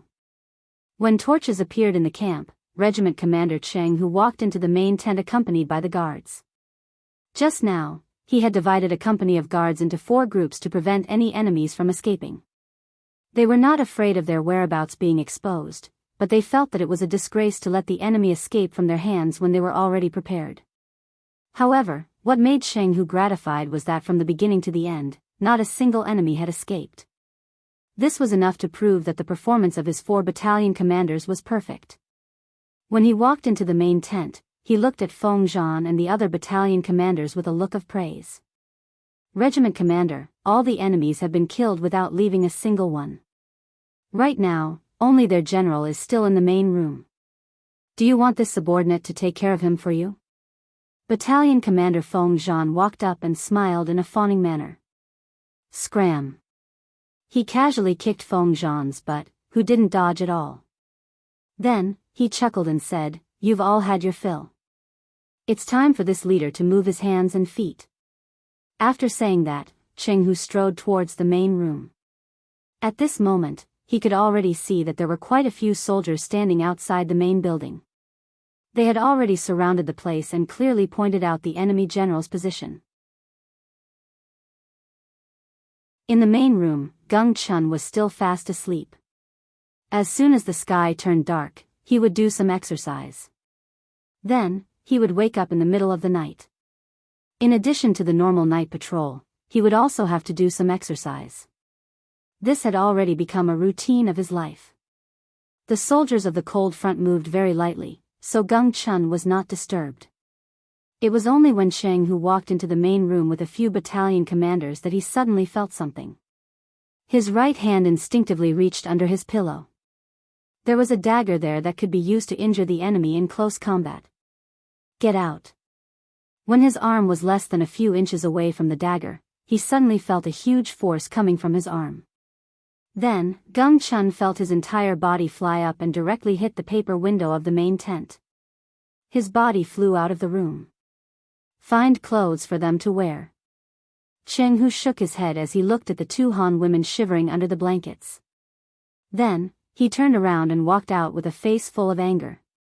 In the open space outside the main room, the naked Geng Chun was looking around in horror.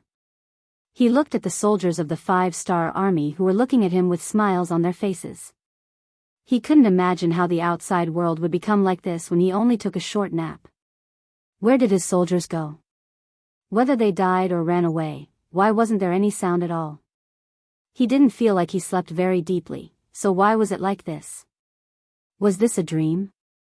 When he thought of this, Geng Chun slapped himself hard on the face. The sound was quite loud and painful. When the pain came, it attracted the laughter of the soldiers around him. This made him realize that this was not a dream, but reality. Do you think a slap can solve your evil deeds? At this time, Jianghu just happened to walk out of the main room. After seeing Geng Chun's actions, especially the naked scene, and thinking of the two Han women that he had taken advantage of, he couldn't help but feel angry. A person who couldn't even take care of his own body, how could he take care of the army? If this person was one of his soldiers, he would have been beheaded long ago. Jianghu strode out and stood in front of Geng Chun with a dark face. Who are you people? Do you know that I am the Chiliarch of the 3-star army? Are you trying to make an enemy of the 3-star army by doing this? Geng Chun had already exposed everything. At this moment, he didn't care about shame. Instead, he puffed out his chest and put on an aggressive appearance. Obviously, he wanted to gain the initiative by striking first. Make an enemy? You're not worthy. Jianghu spat. Then, he moved his arm and a short sharp blade appeared in his hand. Then, the blade flashed and a large wound appeared on Geng Chun's right arm. Ah! Geng Chun's arm was injured and he was bleeding a lot. The pain and the sense of shame made Geng Chun scream involuntarily. Jianghu's face remained indifferent. He took a step forward and waved his sharp blade. As invaders, the moment you made your move, you became the enemy of the 5-star army. Now, you still dare to threaten us with such big words? Swoosh! Another blade slashed down on his left arm. I'll fight you to the death. Both of his arms were injured. If this continued, he would become a bloody man. Geng Chun shouted and rushed forward. He wanted to fight back. In the face of the charging figure, Jianghu advanced instead of retreating. In the process of advancing, he leaned his body to the side and easily dodged the opponent's charge. Just as the two sides crossed each other, the sharp blade fell again. This time, it fell right between Geng Chun's crotch. Immediately, a small piece of meat was thrown into the air and separated from Geng Chun's body. Ah! Geng Chun, whose little penis was cut off, couldn't help but scream again.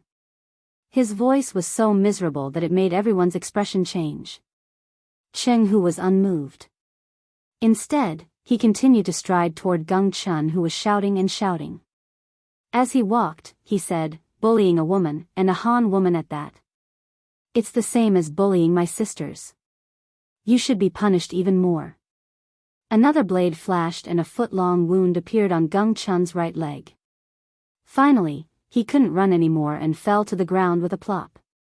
Geng Chun, who had been stabbed 4 times in a row, looked at Jianghu, who was slowly walking toward him with a frightened expression. He shouted with all his strength, "Don't cut me anymore. Doesn't the 5-star army give preferential treatment to captives? I surrender, I surrender." Surrender? You're not worthy. After Jianghu's voice fell, he slashed several more times. None of them were fatal.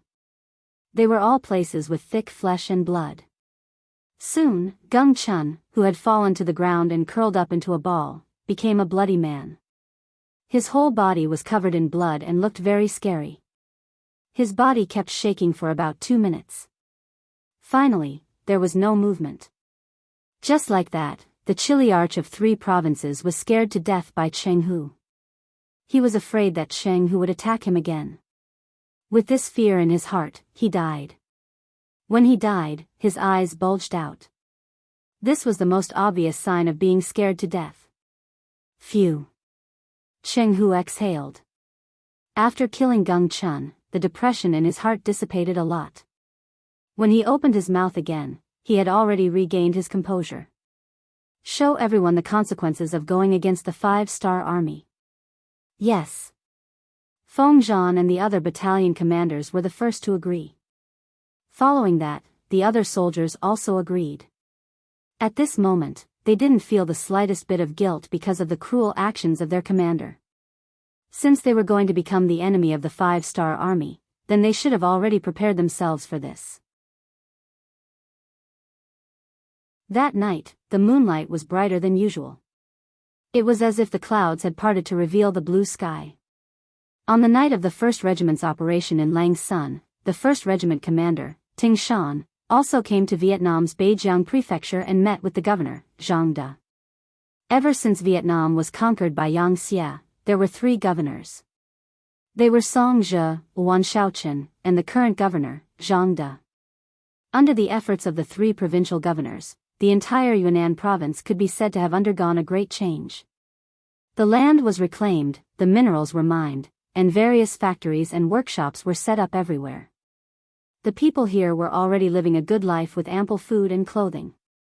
After Zhang De took over, he had the ambition to make this place even better.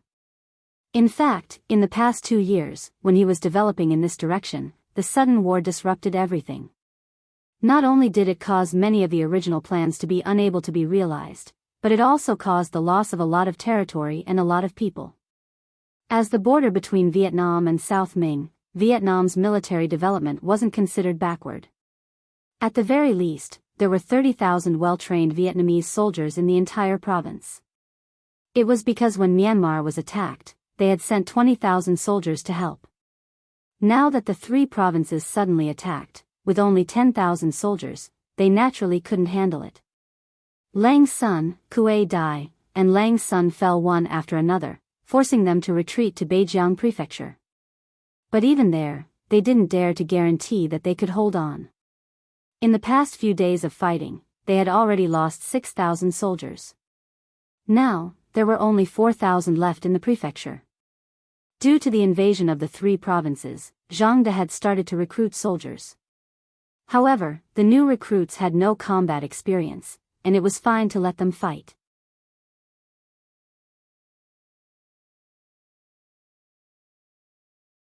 Chapter 1529. Without sufficient troops, Zhang De could only send telegrams back to Chichen City, at the same time going to the front lines to boost morale. During the day, the 3 provincial armies launched yet another assault, mobilizing a total of 10,000 men. Using the walls of Beijiang City, the Vietnamese army barely managed to hold on, but they also lost over 1,000 men, while another 2,000 were injured. Seeing that there were only 1,000 soldiers left, even though Zhang De was unwilling, he had no choice but to prepare to retreat. Right at this time, Ting Shan arrived, together with the 3rd and 4th platoons of the 1st Regiment. Although there were only 4,000 of them, it was the Cold Vanguard, and it was the legendary Cold Vanguard 1st Regiment. When Governor Zhang De heard the news, he personally went out to welcome them. When he saw Ting Shan, tears immediately rolled down his cheeks. "Commander Tang, you're finally here."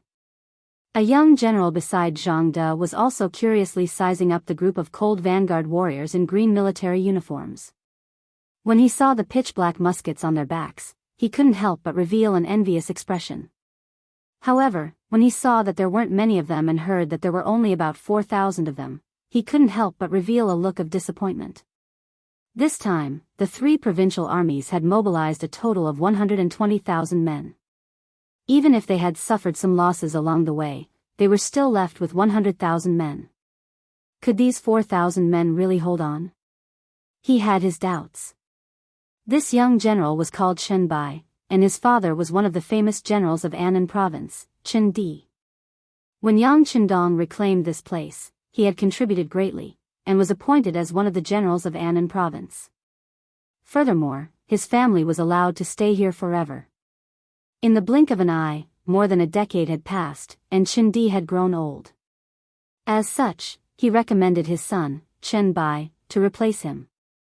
This time, when the 3 provincial armies attacked, it was Chen Bai who led the army to defend.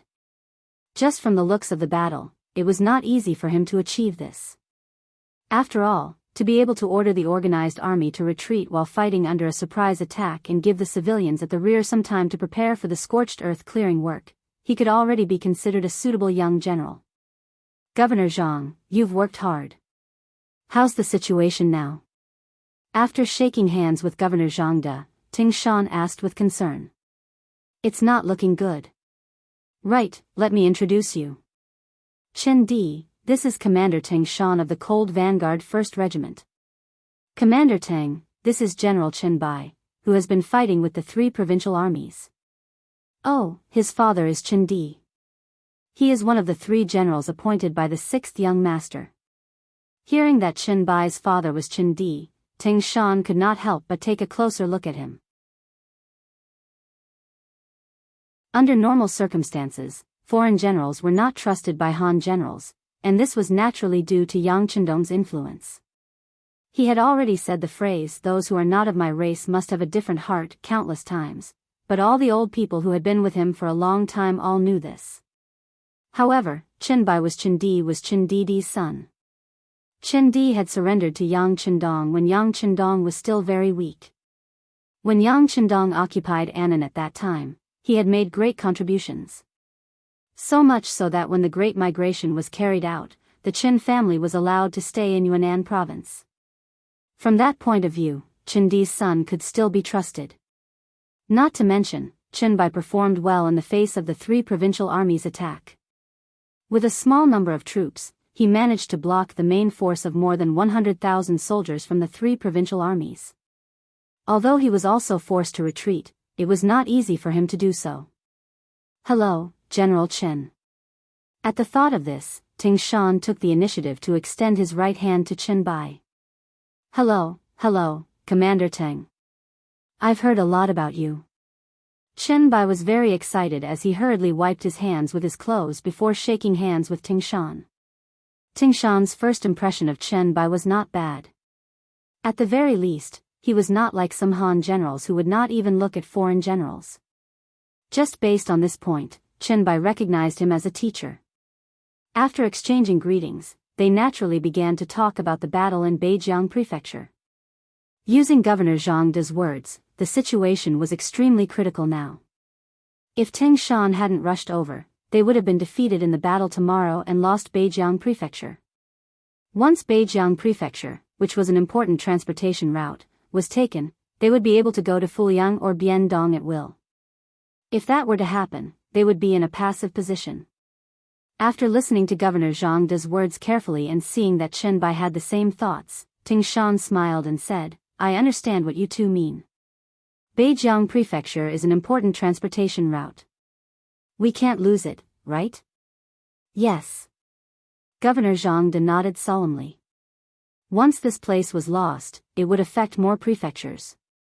If that were to happen, Yunnan province would be destroyed. In that case, he would become a sinner. Okay, I understand. In that case, Beijiang Prefecture will become an impenetrable fortress, and no one will be able to take a step into this place. Ting Shan nodded solemnly before speaking in a heroic manner. Although he had only brought 2 regiments with him for this trip, with a total of about 4,000 people, with the advanced firearms in their hands and the city walls as their support, the 100,000 soldiers from the 3 provinces really couldn't do anything to him. In fact, if it weren't for Yang Chendong's telegram, he would have probably led Leng Yi's division to attack Zhu Huihua's lair directly if they were to stabilize the situation. However, military orders had to be obeyed. Since Yang Chendong had sent him a telegram, he had to execute it. As for the reason behind this, it was not something that a mere teacher like him could ask. If the 6th young master wanted to tell him, he would naturally tell him. Since he didn't, he wouldn't get an answer even if he asked. Ting Shan's arrival gave Zhang De, Chen Bai, and the rest some reassurance. However, Leng Yi's division only had more than 4,000 people, after all. Whether or not they could defeat the attack of the 3 provinces tomorrow would depend on reality. They would wait and see. Some people spent the night in apprehension. On the other hand, the Cold Blade warriors who had just arrived all had a good night's sleep. It was also one of the subjects of their usual training. They would rest when they were supposed to so as to ensure that they had sufficient energy for the upcoming battle. If a soldier didn't know how to rest, he wouldn't be considered a good soldier. The night passed peacefully. On the morning of the second day, the soldiers of the cold front had just finished their breakfast when they heard the thunderous sound of war drums. When Ting Shan and the others reached the top of the city wall, they could see from afar that the army of the three provinces was slowly approaching. From afar, the army of the three provinces looked quite imposing. For example, the neat formation, the horizontal and vertical lines, the flags and the many pitch-black cannons that were slowly advancing were all proof that this was a well-trained army. They've even brought out the cannons. Seems like they're definitely going to take down Beijiang Prefecture. When General Chen Bai saw the scene, there was some shock in his eyes. Although the previous attacks were also intense, the other party didn't bring out the cannons. However, the fact that they brought out the cannons this time was enough to prove their determination. Similarly, in the face of the cannons' attack, Beijiang Prefecture definitely wouldn't be able to defend if it was still in his hands. Even if it was in the hands of the Cold Blade warriors, Chen Bai wasn't confident enough. He couldn't help but look at Commander Ting Shan who was beside him. If one was suspicious, one had to use them. That was the philosophy that Yang Qindong had used for the generals of foreign races. That was precisely the reason that Yang Qindong wouldn't arrange any cannons for them in ordinary provinces, in case something really went wrong and they got hurt. That was also the reason why Chen Bai was so unfamiliar and fearful of cannons. However, when faced with the same problem, Ting Shan and the rest of the Cold Blade warriors weren't unfamiliar with it at all. On the contrary, when they saw the enemy's cannons, they even turned to look at the two commanders behind them and chuckled. That's an 80mm cannon. Its muzzle isn't small. Based on their technology, it shouldn't be an explosive round, but a solid round like the Red Barbarian cannon. There's nothing to be afraid of, third leader Fong Hao said with a chuckle. The larger the caliber of the cannon, the more powerful it would be. However, it would also be more troublesome to manufacture. If it was a cannon with a small caliber, they would have to consider if the other party was going to use exploding shells. After all, those things were complicated to manufacture, and they were really powerful. However, with such a large caliber, the chances of them being exploding shells would be extremely slim. Since it wasn't exploding shells, what was there to be afraid of? As long as they could identify the trajectory of the enemy's cannons, experienced people would be able to dodge them easily. Yes, there's nothing to be afraid of. Third Commander, I'll leave these cannons to you. I don't want to see the city wall of Beijiang Prefecture being hit by a cannonball, even if it's a solid shell. Do you understand? Ting Shan immediately made a request. Yes, Master. Fong Hao was fearless about such a request. He immediately stood at attention and saluted before walking away. That made 4th Commander Chen Zaiqiang, who was at the side, extremely envious. He was still thinking, if I were the one who took on the task just now, would I be the one to destroy the enemy's cannons? Okay, Commander Chen, you don't have to be envious. Immediately send the soldiers of your 4th Regiment to the city tower. After the enemy's cannons are destroyed, they will definitely launch a siege. That will be the time for you to perform. Remember, don't waste any bullets, understand? Ting Shan obviously could tell what Chen Zaiqiang meant. Hence, he gave the order to the 4th Regiment. Yes, please rest assured, Master. Watch the performance of the 4th Regiment, Chen Zaiqiang chuckled. Putting on a performance was enough to prove his confidence and his recognition of the marksmanship of the soldiers of the 4th Regiment.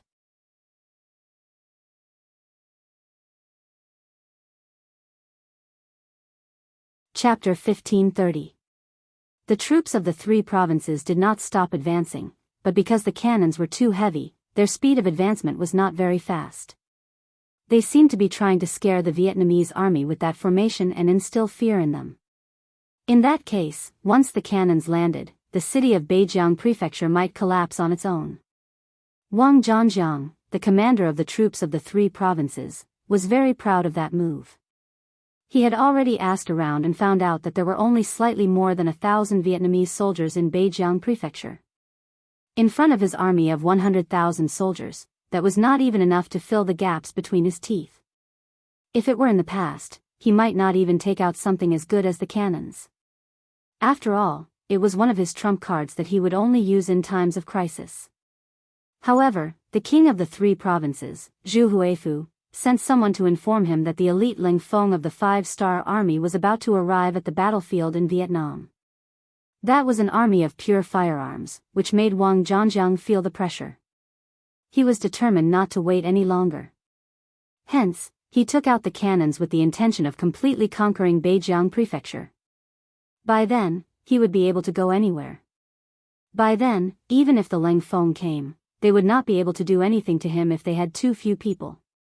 With full confidence, the cannons appeared and pressed towards the front of Beijiang Prefecture. At this moment, Fang Hao, the commander of the 3rd Regiment, had also led the regiment's artillery battery up the city tower and began adjusting the cannons. He did not forget Commander Tingshan's words just now. He did not allow any cannons to land on the city walls of Beijiang Prefecture. In other words, he could not give the enemy a chance to fire the cannons. Even so, he had to speed up. 6 100mm mortars were placed on the city tower. Commander Fang Hao personally took command and tested the first cannonball. Everyone listened to the command and prepared for the first test shot. Target, enemy cannons. High 2, 3, 3, 3 to the north, 2 to the east, 2 to the right, 6 to the right, fire. Boom! A cannonball was fired from the barrel and blasted towards the troops of the 3 provinces that were slowly approaching. After the sound of the cannons, there was the sound of the cannonballs exploding. Under the aftermath of the explosion, when the cannonballs landed in the middle of the army of the 3 provinces, a small piece of empty space was blasted open. Within 30 to 40 feet of the explosion, all the soldiers of the 3 provinces were either killed or injured. A cannonball landed and injured some of the soldiers of the 3 provinces, but it did not hit any of the cannons. Instead, it exploded a few feet behind the cannons. Looking at this scene, Fang Hao muttered, "The goat's horns are a little high. Come on, adjust a little more and get ready to fire." After just one round, Fang Hao already had a good idea of where the cannon would land. When he opened his mouth again, his face was filled with confidence. Target, enemy artillery. The 6 cannons were positioned 2 or 3 times higher, the north side was positioned 2 or 3 times higher, the north side was positioned 2 or 3 times higher, the direction was positioned 2 or 3 times higher, and the direction was positioned 2 or 3 times higher. 3, 2, 1, fire. After Fang Hao recited a series of professional terms, the 6 cannoneers continuously adjusted the direction of the cannons in their hands. When the number 1 was finished, the 6 cannoneers simultaneously sounded. Then, the 6 cannoneers landed on the ground. The cannoneers flew over the city walls and landed on the soldiers of the 3 provinces. Boom boom boom. Boom boom boom. After the adjustments, the accuracy of the cannoneers greatly increased. Out of the 6 cannonballs, a total of 4 cannonballs hit the enemy cannons. This attracted the cheers of Governor Zhang De and General Chen Bai on the city walls. What's going on? Commander Fang Hao did not look happy at all. On the contrary, he turned his head and stared fiercely at the 2 cannoneers who did not hit the target. He looked at the 2 cannoneers who lowered their heads and did not speak. It was normal for the cannoneers to have some deviation. Not to mention that the enemy cannons were constantly moving. Although the speed was very slow, it was still moving. To be able to hit 4 out of 6 cannoneers was already a very good result. In any cold vanguard division, such a standard was enough to make them proud. However, the problem was that this was the first division of the Langfeng division. These people were all instructors. Even the 2 cannoneers had taught thousands of students. Now that it was their turn to attack, they actually missed. It was really a terrible feeling. After being reprimanded by Fang Hao, the 2 cannoneers also became ruthless. They first stood up and observed the position of the target. Then, they ordered someone to reload the cannoneers and fired the cannoneers. Fortunately, they finally hit the target this time. The cannoneers landed less than 10 feet away from the cannoneers of the 3 provinces. The powerful shockwave directly destroyed the cannoneers and overturned them on the ground. Cannoneers were fired one after another. The cannoneers of the 3 provinces had one less cannon after another. Within a short period of time, all 30 cannoneers were destroyed. As expected, Commander Tingshan's request was met. Not a single cannoneer was allowed to land on the city walls of Beijiang Prefecture. This result also shocked Zhang De and Chen Bai, who were watching at the side. They did not expect the cannoneers of the 1st Division of the Langfeng Division to be so powerful. While the 1st Division of the Langfeng Division was impressive, the soldiers of the 3 provinces suffered. When the commander of the troops, Wang Zhangjiang, saw that the 30 cannoneers that he had sent out had all been destroyed before they could even reach the designated firing position, he was infuriated. Someone, order the front troops to launch an attack. Their cannoneers may be powerful, but there's a limit to the number of cannoneers they have. Are they going to blow up all our soldiers? The truth was just as Commander Tingshan had expected. After the cannoneers failed, the soldiers of the 3 provinces launched a ground attack. After receiving the order, 10,000 soldiers of the 3 provinces rushed towards Beijiang Prefecture like an avalanche. Hee, good timing. Everyone, listen up. Aim at the target before you fire. Don't embarrass us. Try to eliminate one enemy with one bullet. The 4th Regiment commander, Chen Zaiqiang's yell resounded throughout the entire city tower of Beijiang Prefecture. Afterwards, when the 2 sides were about 400 to 500 steps away, the soldiers of the Langfeng Division began firing. As the bullets whizzed out of the barrels, the soldiers of the 3 provinces who were charging at the front fell into a pool of blood one after another. From afar, it looked like they were harvesting chives. They were in a neat and orderly manner. More and more soldiers of the 3 provinces fell in the path of the charge, making the soldiers behind who were ready to attack look terrified. They were humans of flesh and blood. They wouldn't do such a foolish thing if they still wanted to attack despite knowing that they were going to die. Fortunately, Wang Zhangjiang did not intend to force them.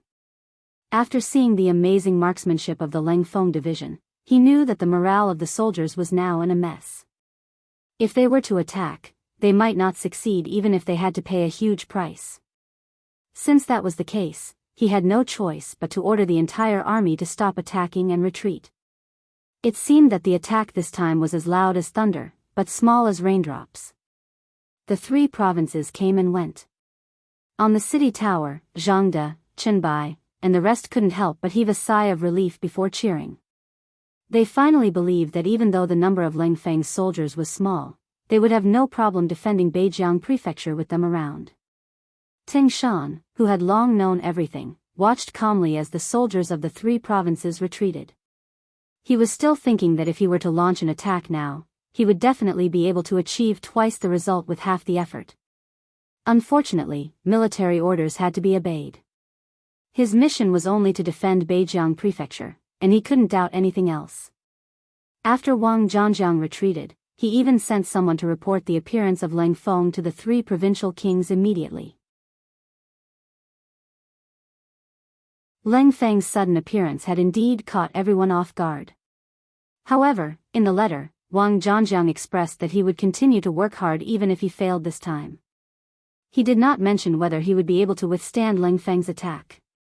Perhaps he didn't even think about whether the 5-star army, which only had a few thousand soldiers, would dare to attack their 100,000-strong army. That was the outcome that Yang Chendong wanted. It all started with the secret telegram sent by Yao Yingjun. Yao Yingjun, the backbone of the security bureau, was also one of the elders. Due to his good looks, he was arranged to stay by Zhu Huiyin's side. He got to know Zhu Lian, the princess of Yongxing County, and won her heart. In the end, Zhu Huiyin rebelled, which also meant that his mission was completed and he could return to the security bureau to report. However, he didn't do that and instead protected Zhu Lian to escape from the clutches of the demons. He then formed an opposing force and started causing trouble behind Zhu Huiyan's back.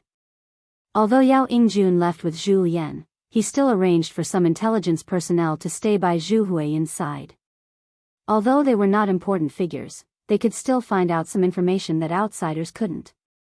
Not long ago, the spy sent some information that a Mr. Mo had become a frequent visitor of the 3 provincial kings' residences.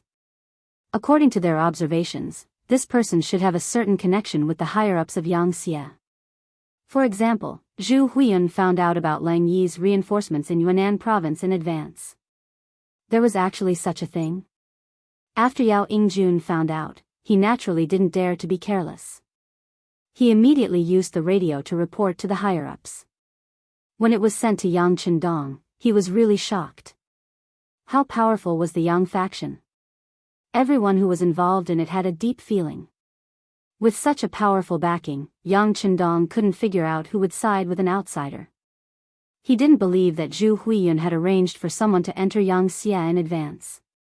It wasn't that he looked down on the 3 provincial kings, but this person didn't have such vision. From the information reported by Yao Yingjun, the person who contacted Zhu Huiyan knew a lot of things. This proved that the person's rank wasn't too low. Then, it was a high-level cadre? Who could it be? Yang Qindong felt a chill down his spine when he thought about how there were spies among the senior officers under his command, or people who had done something unfavorable to him. If this tumor wasn't dealt with, then wouldn't he have to sleep with one eye open?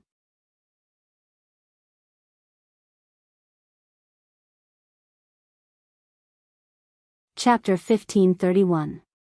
In addition, if the other party was a high-ranking officer with military authority, didn't that mean that his family in Qiqian City could be in danger at any time? Although Yang Wu had always been responsible for the safety of the royal palace, it was still reassuring. But he couldn't guard against the unsuspecting. Besides, Yang Qindong didn't like being on the defensive all the time. He had to find out the big traitor, and to achieve this goal, he couldn't kill Zhu Huiqiang now.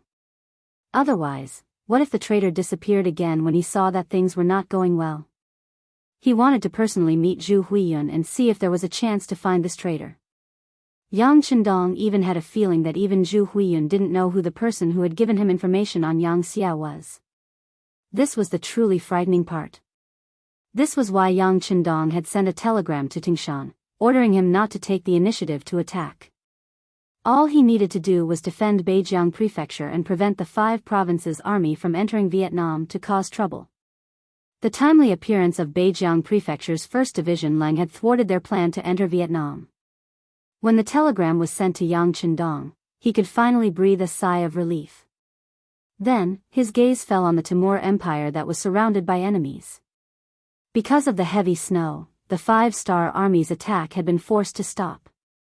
While they were resting, they had also begun another operation, and that was to cause internal strife in the Timur Empire. After repeated battles, the situation had undergone a fundamental change. Of the 200,000 cavalry of the Timur Empire, 100,000 had been heavily injured, leaving only 150,000. The military strength of the Timur Empire had been severely weakened. The main forces of the 5-star army had smoothly joined forces, forming a massive encirclement around the enemy, turning it into a beast in a cage. As a result, the people of the Timur Empire were in a state of panic. Other than the Crimean army and the distant Yusang army, the other khaganates had all fallen into the hands of Yangxia. They had no outside help or hope. With these 3 advantages, the people of the Timur Empire were in a state of panic. There were many people who feared death and many who wanted to surrender. Just like when they had dealt with the Golden Horde, the reason they had been able to achieve victory so quickly and easily was largely due to the surrender of Gray and the others. Even when they had destroyed the Ross Duchy, wasn't it because of Peter and the others? In history, wasn't it also because of Wu Songgui's sacrifice that the Qing army had been able to conquer the world? All of this proved one thing: even the strongest fortress could be easily breached from the inside. Yang Qindong was searching for the Timur Empire's most powerful clans. The Timur Empire's most powerful clans. Head of the Timur Empire. Odin Gerald represented the entire shaman family, which was once a glorious existence. The Timur of the Timu's, when the Great Khan's Great Khan, the Timu's the Timur. The Timu's Saat. In the Timur Empire, the Timur Empire's shaman clan was also the most powerful clan. No one dared to look down on them. Perhaps it was because he was afraid of death, or perhaps it was because he was dissatisfied with being suppressed by the Great Khan, but in any case, the head of the shaman clan, head of the Timur Empire, secretly sent people out of the city to contact the 5-star army. They expressed their willingness to help the 5-star army get rid of this huge problem. With head of the Timur Empire's cooperation, Yang Chendong immediately abandoned the small and medium clans of the Timur Empire that had contacted him. After all, the destruction of the Timur Empire was certain. It was only a matter of time. Since that was the case, the more people he needed to cooperate with, the greater the price he would have to pay. In that case, it would be better to only contact head of the Timur Empire. Even if there were benefits, it would only benefit one clan. It was better than having more foreign clans benefit from it. The dispatched envoy quickly returned to the city and met with Odin Gerald. He expressed that the 5-star army had accepted their good intentions. He also stated that once they took over the entire Timur Empire, the shaman family would receive special protection, and they would even be able to keep 1/10 of their wealth. This was exactly what head of the Timur Empire wanted. Now that the 5-star army had agreed, he could do some things with peace of mind. Head of the Timur Empire, was not worried that the 5-star army would play tricks on him. Once they did so, the 5-star army would find it even more difficult to find people who would cooperate with them in the future. There was no enmity between the two of them, so why must they make things difficult for him? Knowing that the 5-star army wouldn't go back on their word, Odin Gerald called over all the clan leaders and explained the 5-star army's reply. Previously, the family had held a meeting to discuss the surrender of the 5-star army. Back then, it had been unanimously approved. Now that everyone was informed, it was time for them to take action. As expected of one of the greatest nobles, the descendants of the shaman family had already infiltrated all walks of life in the Timur Empire. Even in the army, there were many disciples. Once these people gathered together, the power they could display was very strong. Even Khan Amur had to give them some face. When the entire family was mobilized, the locations of the Timur Empire's hidden troops were quickly exposed and sent to the 5-star army. After all, the daily consumption of these troops wasn't small. They wouldn't appear for no reason, so they needed someone to send them supplies. As long as someone sent them, it was equivalent to having a clue. Under careful investigation, some secrets were no longer secrets. After sending the information to the 5-star army, Odin Gerald set his sights on Great General Mandolatu. The reason why the Timur Empire was able to confront the 5-star army without falling into a disadvantage was due to the terrain. First, it was due to the complex terrain of the country. There were mountains everywhere. Once the safety of the country wasn't ensured, the army would face the danger of having their retreat cut off. This meant that there wasn't enough supplies to make up for it. This was a very dangerous matter for an army that was marching. The army was scattered and used guerrilla warfare to attack the logistics of the 5-star army, as well as some lone troops. This created a lot of pressure for the 5-star army. This was also the reason why Yang Chendong didn't move forward. And the instigator of all this was Great General Mandolatu. Odin Gerald contacted him in order to persuade him. Even if he wasn't used by the 5-star army, at least he shouldn't be an enemy of the 5-star army. Regarding the arrival of Odungrel, Mandolato, who was in the mansion, didn't feel any surprise.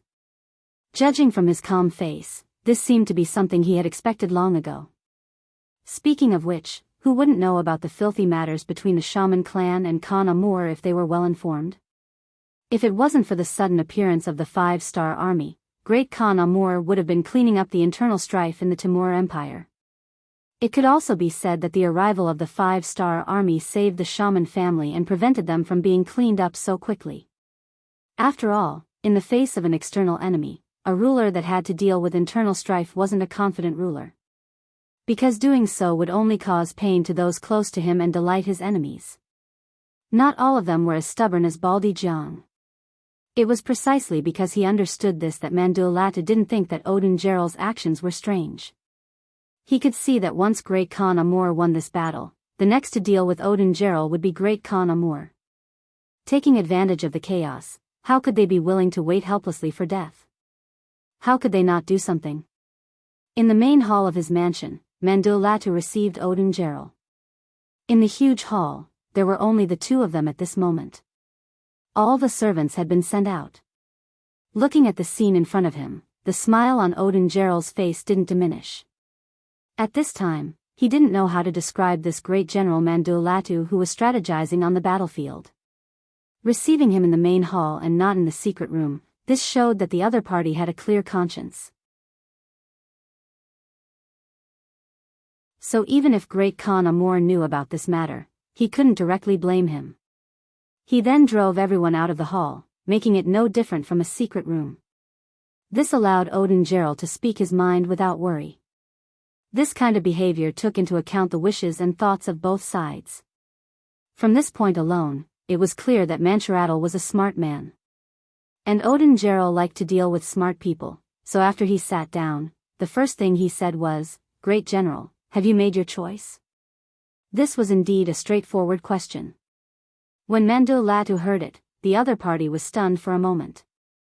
Obviously, he didn't expect Odin Geral to be so direct. But the other party asked directly, and he couldn't answer directly.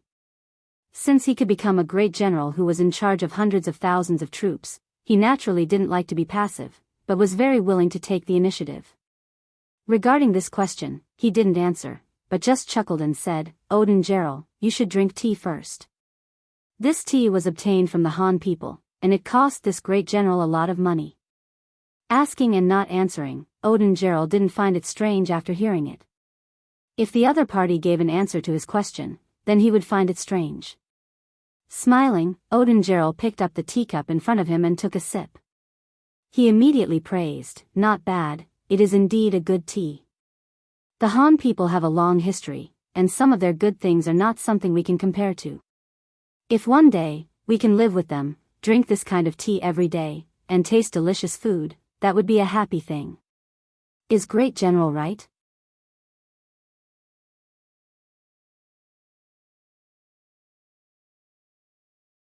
Chapter 1532. Soon, the topic changed from drinking tea to the main topic. When Mandulatu heard this, he couldn't help but admire the other party's quick-wittedness. But he still couldn't answer directly, so he smiled and said, "Are we going to the Han people's place?" "I'm afraid they won't welcome us." "How do you know without trying?" "Speaking of which, I have some friendship with the Han people, especially the King Wunan of Daimyong. We have already established a connection. Presumably, as a friend, if I make a small request, he will certainly satisfy it."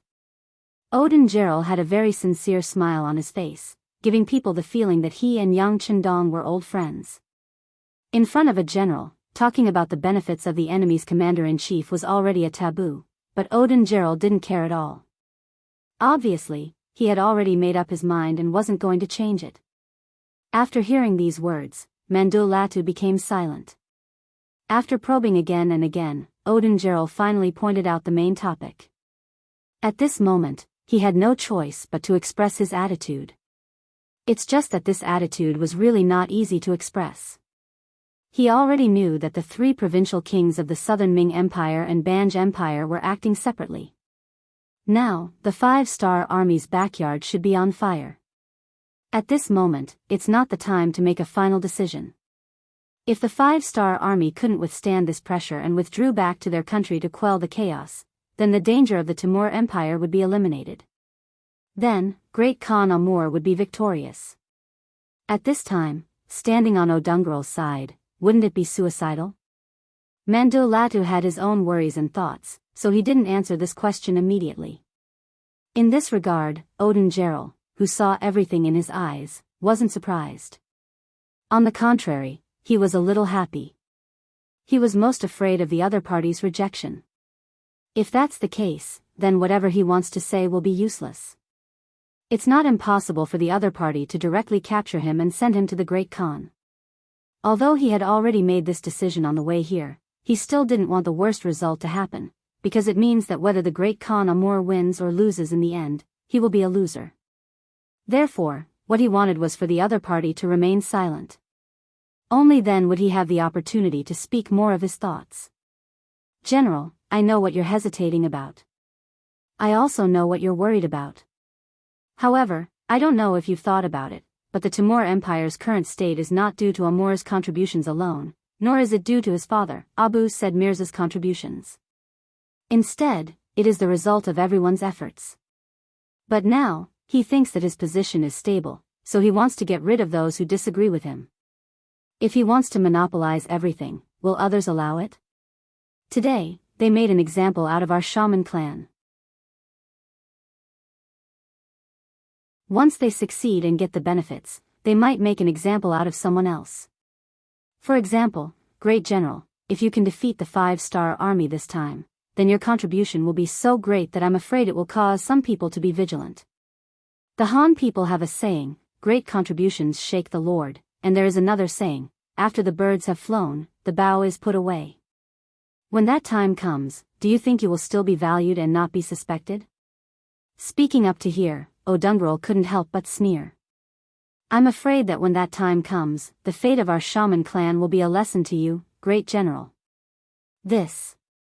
At this moment, Mandul Latu's face finally trembled. To be honest, it wasn't that he didn't consider this problem, but he thought that with the shaman clan in front of him, the Great Khan would definitely not make a move on him. But what O'Dungrel said was right, once the shaman clan was dealt with, what would happen? He would become the one who stood out. And with Amur's suspicious nature, even if he lost his military power, it would be difficult for him to have a good ending. This was the saying, accompanying a ruler is like accompanying a tiger. This was the sorrow of a capable minister. If a capable minister met a good master, then perhaps it would be better. But once they met a master with a strong jealousy, the end result was predictable. History also proved that a capable minister didn't have a good ending. Mandul Latu's face changed. This was a good change. In O'Dungrel's eyes, he was confident. But he still felt that it wasn't enough, so he continued, at least the Great General is worried about whether the 5-star army will withdraw or not. This is actually not a problem. A Han army that even destroyed the Golden Horde, how could it easily submit to a small Bangra and the southern Ming king? Even if he has no choice but to retreat for the time being, look at our surroundings. The previous Khanates no longer exist. Only the Khanate of Crimea is left. Once the 5-star army takes care of their own backyard, how are we going to face them? Yes, the Khanate. At that time, will there still be people who will find trouble with the 5-star army and attract their attention? Great General, don't you think, how unreliable is it to entrust the hope of survival to others? This shouldn't be your style, right? Even O'Dungrel said this. At this moment, Mandul Latu didn't know what to say. At this moment, he had to admit that O'Dungrel was indeed a good diplomat. In the face of such a person, he had already lost a round in terms of language.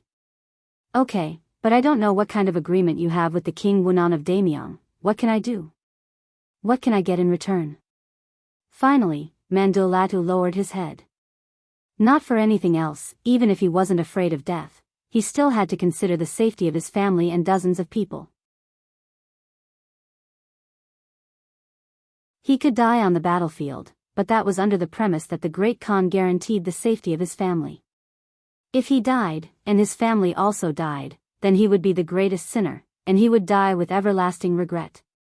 Ha ha ha. O'Dungrel finally laughed. He knew that the matter was settled. His nemesis, Amur, would not live for long. He was about to win, although this victory was at the cost of his country, but for him, if he didn't borrow the power of the 5-star army, the one who would die in the end would be him. If he didn't even have his life, what country would he talk about? What nation would he talk about? It was a day later that Yang Chendong got the news. When he saw the messenger sent by O'Dungrel, saying that Mandul Latu would also surrender, but please give him the same treatment as the shaman family, he agreed without hesitation. Even Yang Chendong had to admit that this Mandul Latu was a difficult opponent. The guerrilla warfare he used, combined with the terrain, really gave him a headache. But if he could just spare this person's life in exchange for victory, of course, he wouldn't object. If the other party was willing, he would even put him in an important position. But this was just an idea. Mandulatu was different from Odungeril. The latter really hated Amur, so much so that he hated the entire Timur Empire. Mandulatu was different. He had no choice but to surrender for the safety of his family and the general situation. Such a person still had a national complex. So even if you used him, what could he do if he didn't put in any effort? Let's not think about this first, at least Mandulatu was on his side. Yang Chendong was now ready for everything, except for the east wind. This east wind was the time when the ice and snow would melt. March, 1465 AD. The heavy snow that hadn't been seen in 100 years finally began to melt. The five-star army that surrounded the Timur Empire also began to move. They began to march forward in several different directions. Amur, who received the news, was shocked, but he didn't panic. He immediately sent someone to inform Mandulatu and let him move the arranged ambushes to disrupt the five-star army's line of sight, cut off the enemy's logistical supplies, and delay the enemy's advance. As long as the time passed, the five-star army would have the possibility of retreating.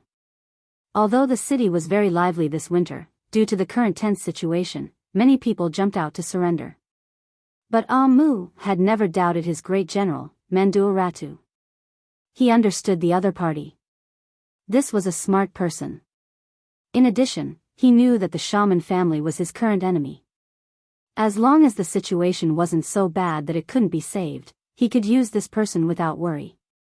If one were to say that Amu was indeed suspicious, then which monarch wouldn't be? Even Yang Chendong was suspicious of people and had to use them. But it also depended on the person. For example, Mandulatu, he did not have too many doubts. Although he knew that many people had gone to him during this period, the informants he sent told him that the Supreme General had not made any move to deploy troops. This made him completely relieved. What he didn't know was that he didn't need Mandulatu's order to move the troops. He only needed to tell Odungeril where the troops were hidden and let him pass on the information to the five-star army. Just like when Great Khan Amur gave the order to Mandarata to start guerrilla warfare, the five-star army was also encircling and annihilating the Timur Empire's army that was hiding in various places and didn't know that their positions had been exposed. With the 1st Cavalry Division of the World's Cavalry Division and the 1st Cavalry Division, as long as they had a clear target, they could appear as fast as they could without the obstruction of the heavy snow. Then, they would charge, and there was no more after that.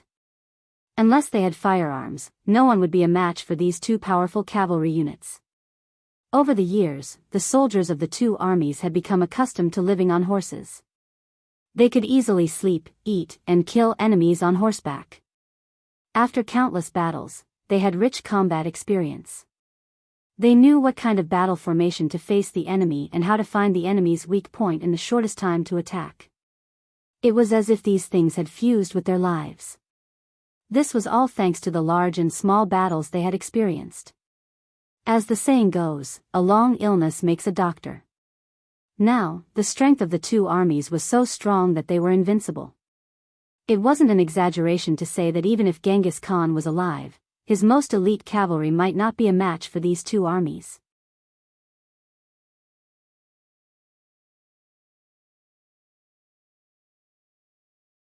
Chapter 1533. With such powerful fighting strength, the outcome of the battle was easy to imagine. Even if they took into account the time they spent on the long journey, it only took a month for the Timur Empire's army of 100,000 to be completely wiped out. Those who didn't die were captured. Due to the lack of information, Amur didn't know about this matter. Even Mandaratal, who had betrayed the army, didn't know that the battle would end so quickly. As the good news came in one after another, the five-star army's main force finally didn't have to worry about anything and could attack Herat without any worries. After a month and a half, the first five-star army suddenly arrived at the capital. When Khan Amur heard the news, his expression changed greatly and he shouted that it was impossible. He didn't believe that the 5-star army would take the risk to appear outside the capital before the problem with the supply route was solved. Didn't they know that if they couldn't successfully take down the capital, they would become an isolated army? Wasn't that very dangerous? With all kinds of disbelief, Amor climbed up the city gate tower and saw an unbelievable scene. He saw more and more 5-star banners appearing in all directions. Not only that, he also saw many carriages and mules carrying supplies rushing to the enemy camp outside the city. From afar, he could see that there weren't many enemy soldiers escorting the supplies. In other words, they didn't suffer any attacks or harassment during the process. What's going on? What's going on? After a series of shouts, Amor ordered someone to summon Mandaratl. He wanted to ask his great general. Regretfully, he sent people out, but when they reached the great general's residence, it was already empty. Mandaratl had actually disappeared into thin air. After hearing the news, Amor's face was incomparably pale. At this time, even if he reacted slowly, he knew that this great general must have betrayed him and exposed the location of the troops outside to the 5-star army. This allowed the enemy to appear so smoothly in front of him without any worries. The reason why the Timur Empire was able to hold on for so long wasn't because of how powerful their cavalry was or how powerful they were. To put it bluntly, they were using the terrain to cut off the 5-star army's supply route. Although Resin City had prepared a lot of military rations like instant noodles, compressed biscuits, ham sausages, and canned meat. However, there was still a limit to their numbers. Hundreds of thousands of soldiers were expending a huge amount every day. Therefore, the food that was convenient and could fill their stomachs was basically given to the main forces of the 5-star army. The surrendered Russian and Mongolian divisions did not receive such treatment. In the end, they still had to rely on normal rations to maintain their daily needs. If that wasn't the case, they wouldn't have to spend so much effort to attack the Timur Empire. And now, after the only drawback was taken care of by the 5-star army, they could finally appear in front of Khan Amur without any worries. Having figured everything out, Amur's face turned red with anger. Search. Even if we have to turn the entire city upside down, we have to find Mandulatu for this Khan. We have to tear him into pieces, tear him into pieces. Yes. Seeing that the Khan was enraged, his subordinates didn't dare to dissuade him and quickly agreed. Then, the 50,000 cavalrymen in the city began to move. They searched every possible corner of the great general's whereabouts, but unfortunately, they still couldn't find any traces of him. When the situation was reported to Khan Amur, someone suggested, "Great Khan, there are still some nobles' houses that haven't been searched yet. For example, Odin Gerald and the others." Enough. The enemy is before us. Let's deal with the current situation first. Khan Amur raised his right hand and waved it gently. Now was the time to unite against the enemy. There was no need to make the city restless. Although he didn't like Odin Gerald and the others, they weren't weak. The people who were related to them could be said to be deeply rooted. If they were to search his house at this time, it would only cause panic. Khan Amur believed that he still cared about the overall situation. However, what he didn't know was that Mandulatu was currently hiding in Odin Gerald's house and drinking with him. What he didn't know was that Odin Gerald's hatred for him had reached the point where he would rather see the entire Timur Empire be destroyed than to teach Amur a lesson. It could be said that this kind of hatred had been engraved into his bones. It was greater than the sky. Odin Gerald's mansion was already filled with many mansion soldiers. They were the armed forces of the shaman family. Usually, they were hidden and not known by others. However, now that they had reached a critical juncture, they were gathered in the mansion. Their purpose was to prevent Amur from acting recklessly and attacking them before he died. This way, they would have a certain degree of resistance. Actually, it wasn't only Odin Gerald's mansion. The houses of the nobles in the vicinity were also like this. They either activated their hidden forces or spent a large amount of money to hire many guards. In short, they all possessed a certain degree of defensive power. In order to save their lives, they also agreed that once Amur lost his mind and wanted to attack them, they would send reinforcements from all sides. Only in this way could they ensure their own safety. Come, great general, please drink.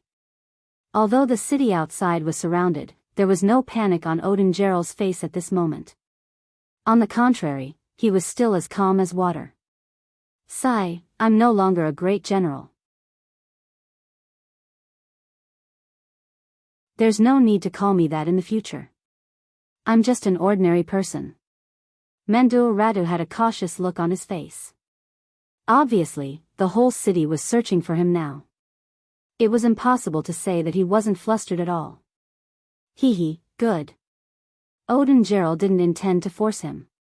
He poured wine for both sides with a smile on his face, then asked, Brother Ratu, do you think he will act recklessly? It shouldn't be. The 5-star army is outside the city. He can't even deal with them. How can he come to find trouble with us? Knowing what the other party wanted to hear, Mendur Ratu said according to his thoughts. That's true. Hearing this, Odin Gerald nodded in agreement. He reached out his hand to take the wine glass, but before he put the wine to his lips, he asked again, Brother Ratu, he won't go crazy, right? You should know that a crazy person can do anything. No, our great Khan is very wise. He won't go crazy easily. Mendur Ratu said again with certainty. Finally, Odin Gerald didn't stop asking. Instead, he lightly nodded and said with a smile, Good. Come, let's continue drinking. Mendur Ratu's guess was right. Perhaps he understood their great Khan well enough. Amur was indeed not a crazy person. Until now, he was still very rational. Even when he saw the cannons of the 5-star army appearing outside the city from the top of the city tower, he didn't have the intention to kill people in the city. Instead, he called the captain of the guards and gave him an order. He knew that he couldn't defeat the 5-star army.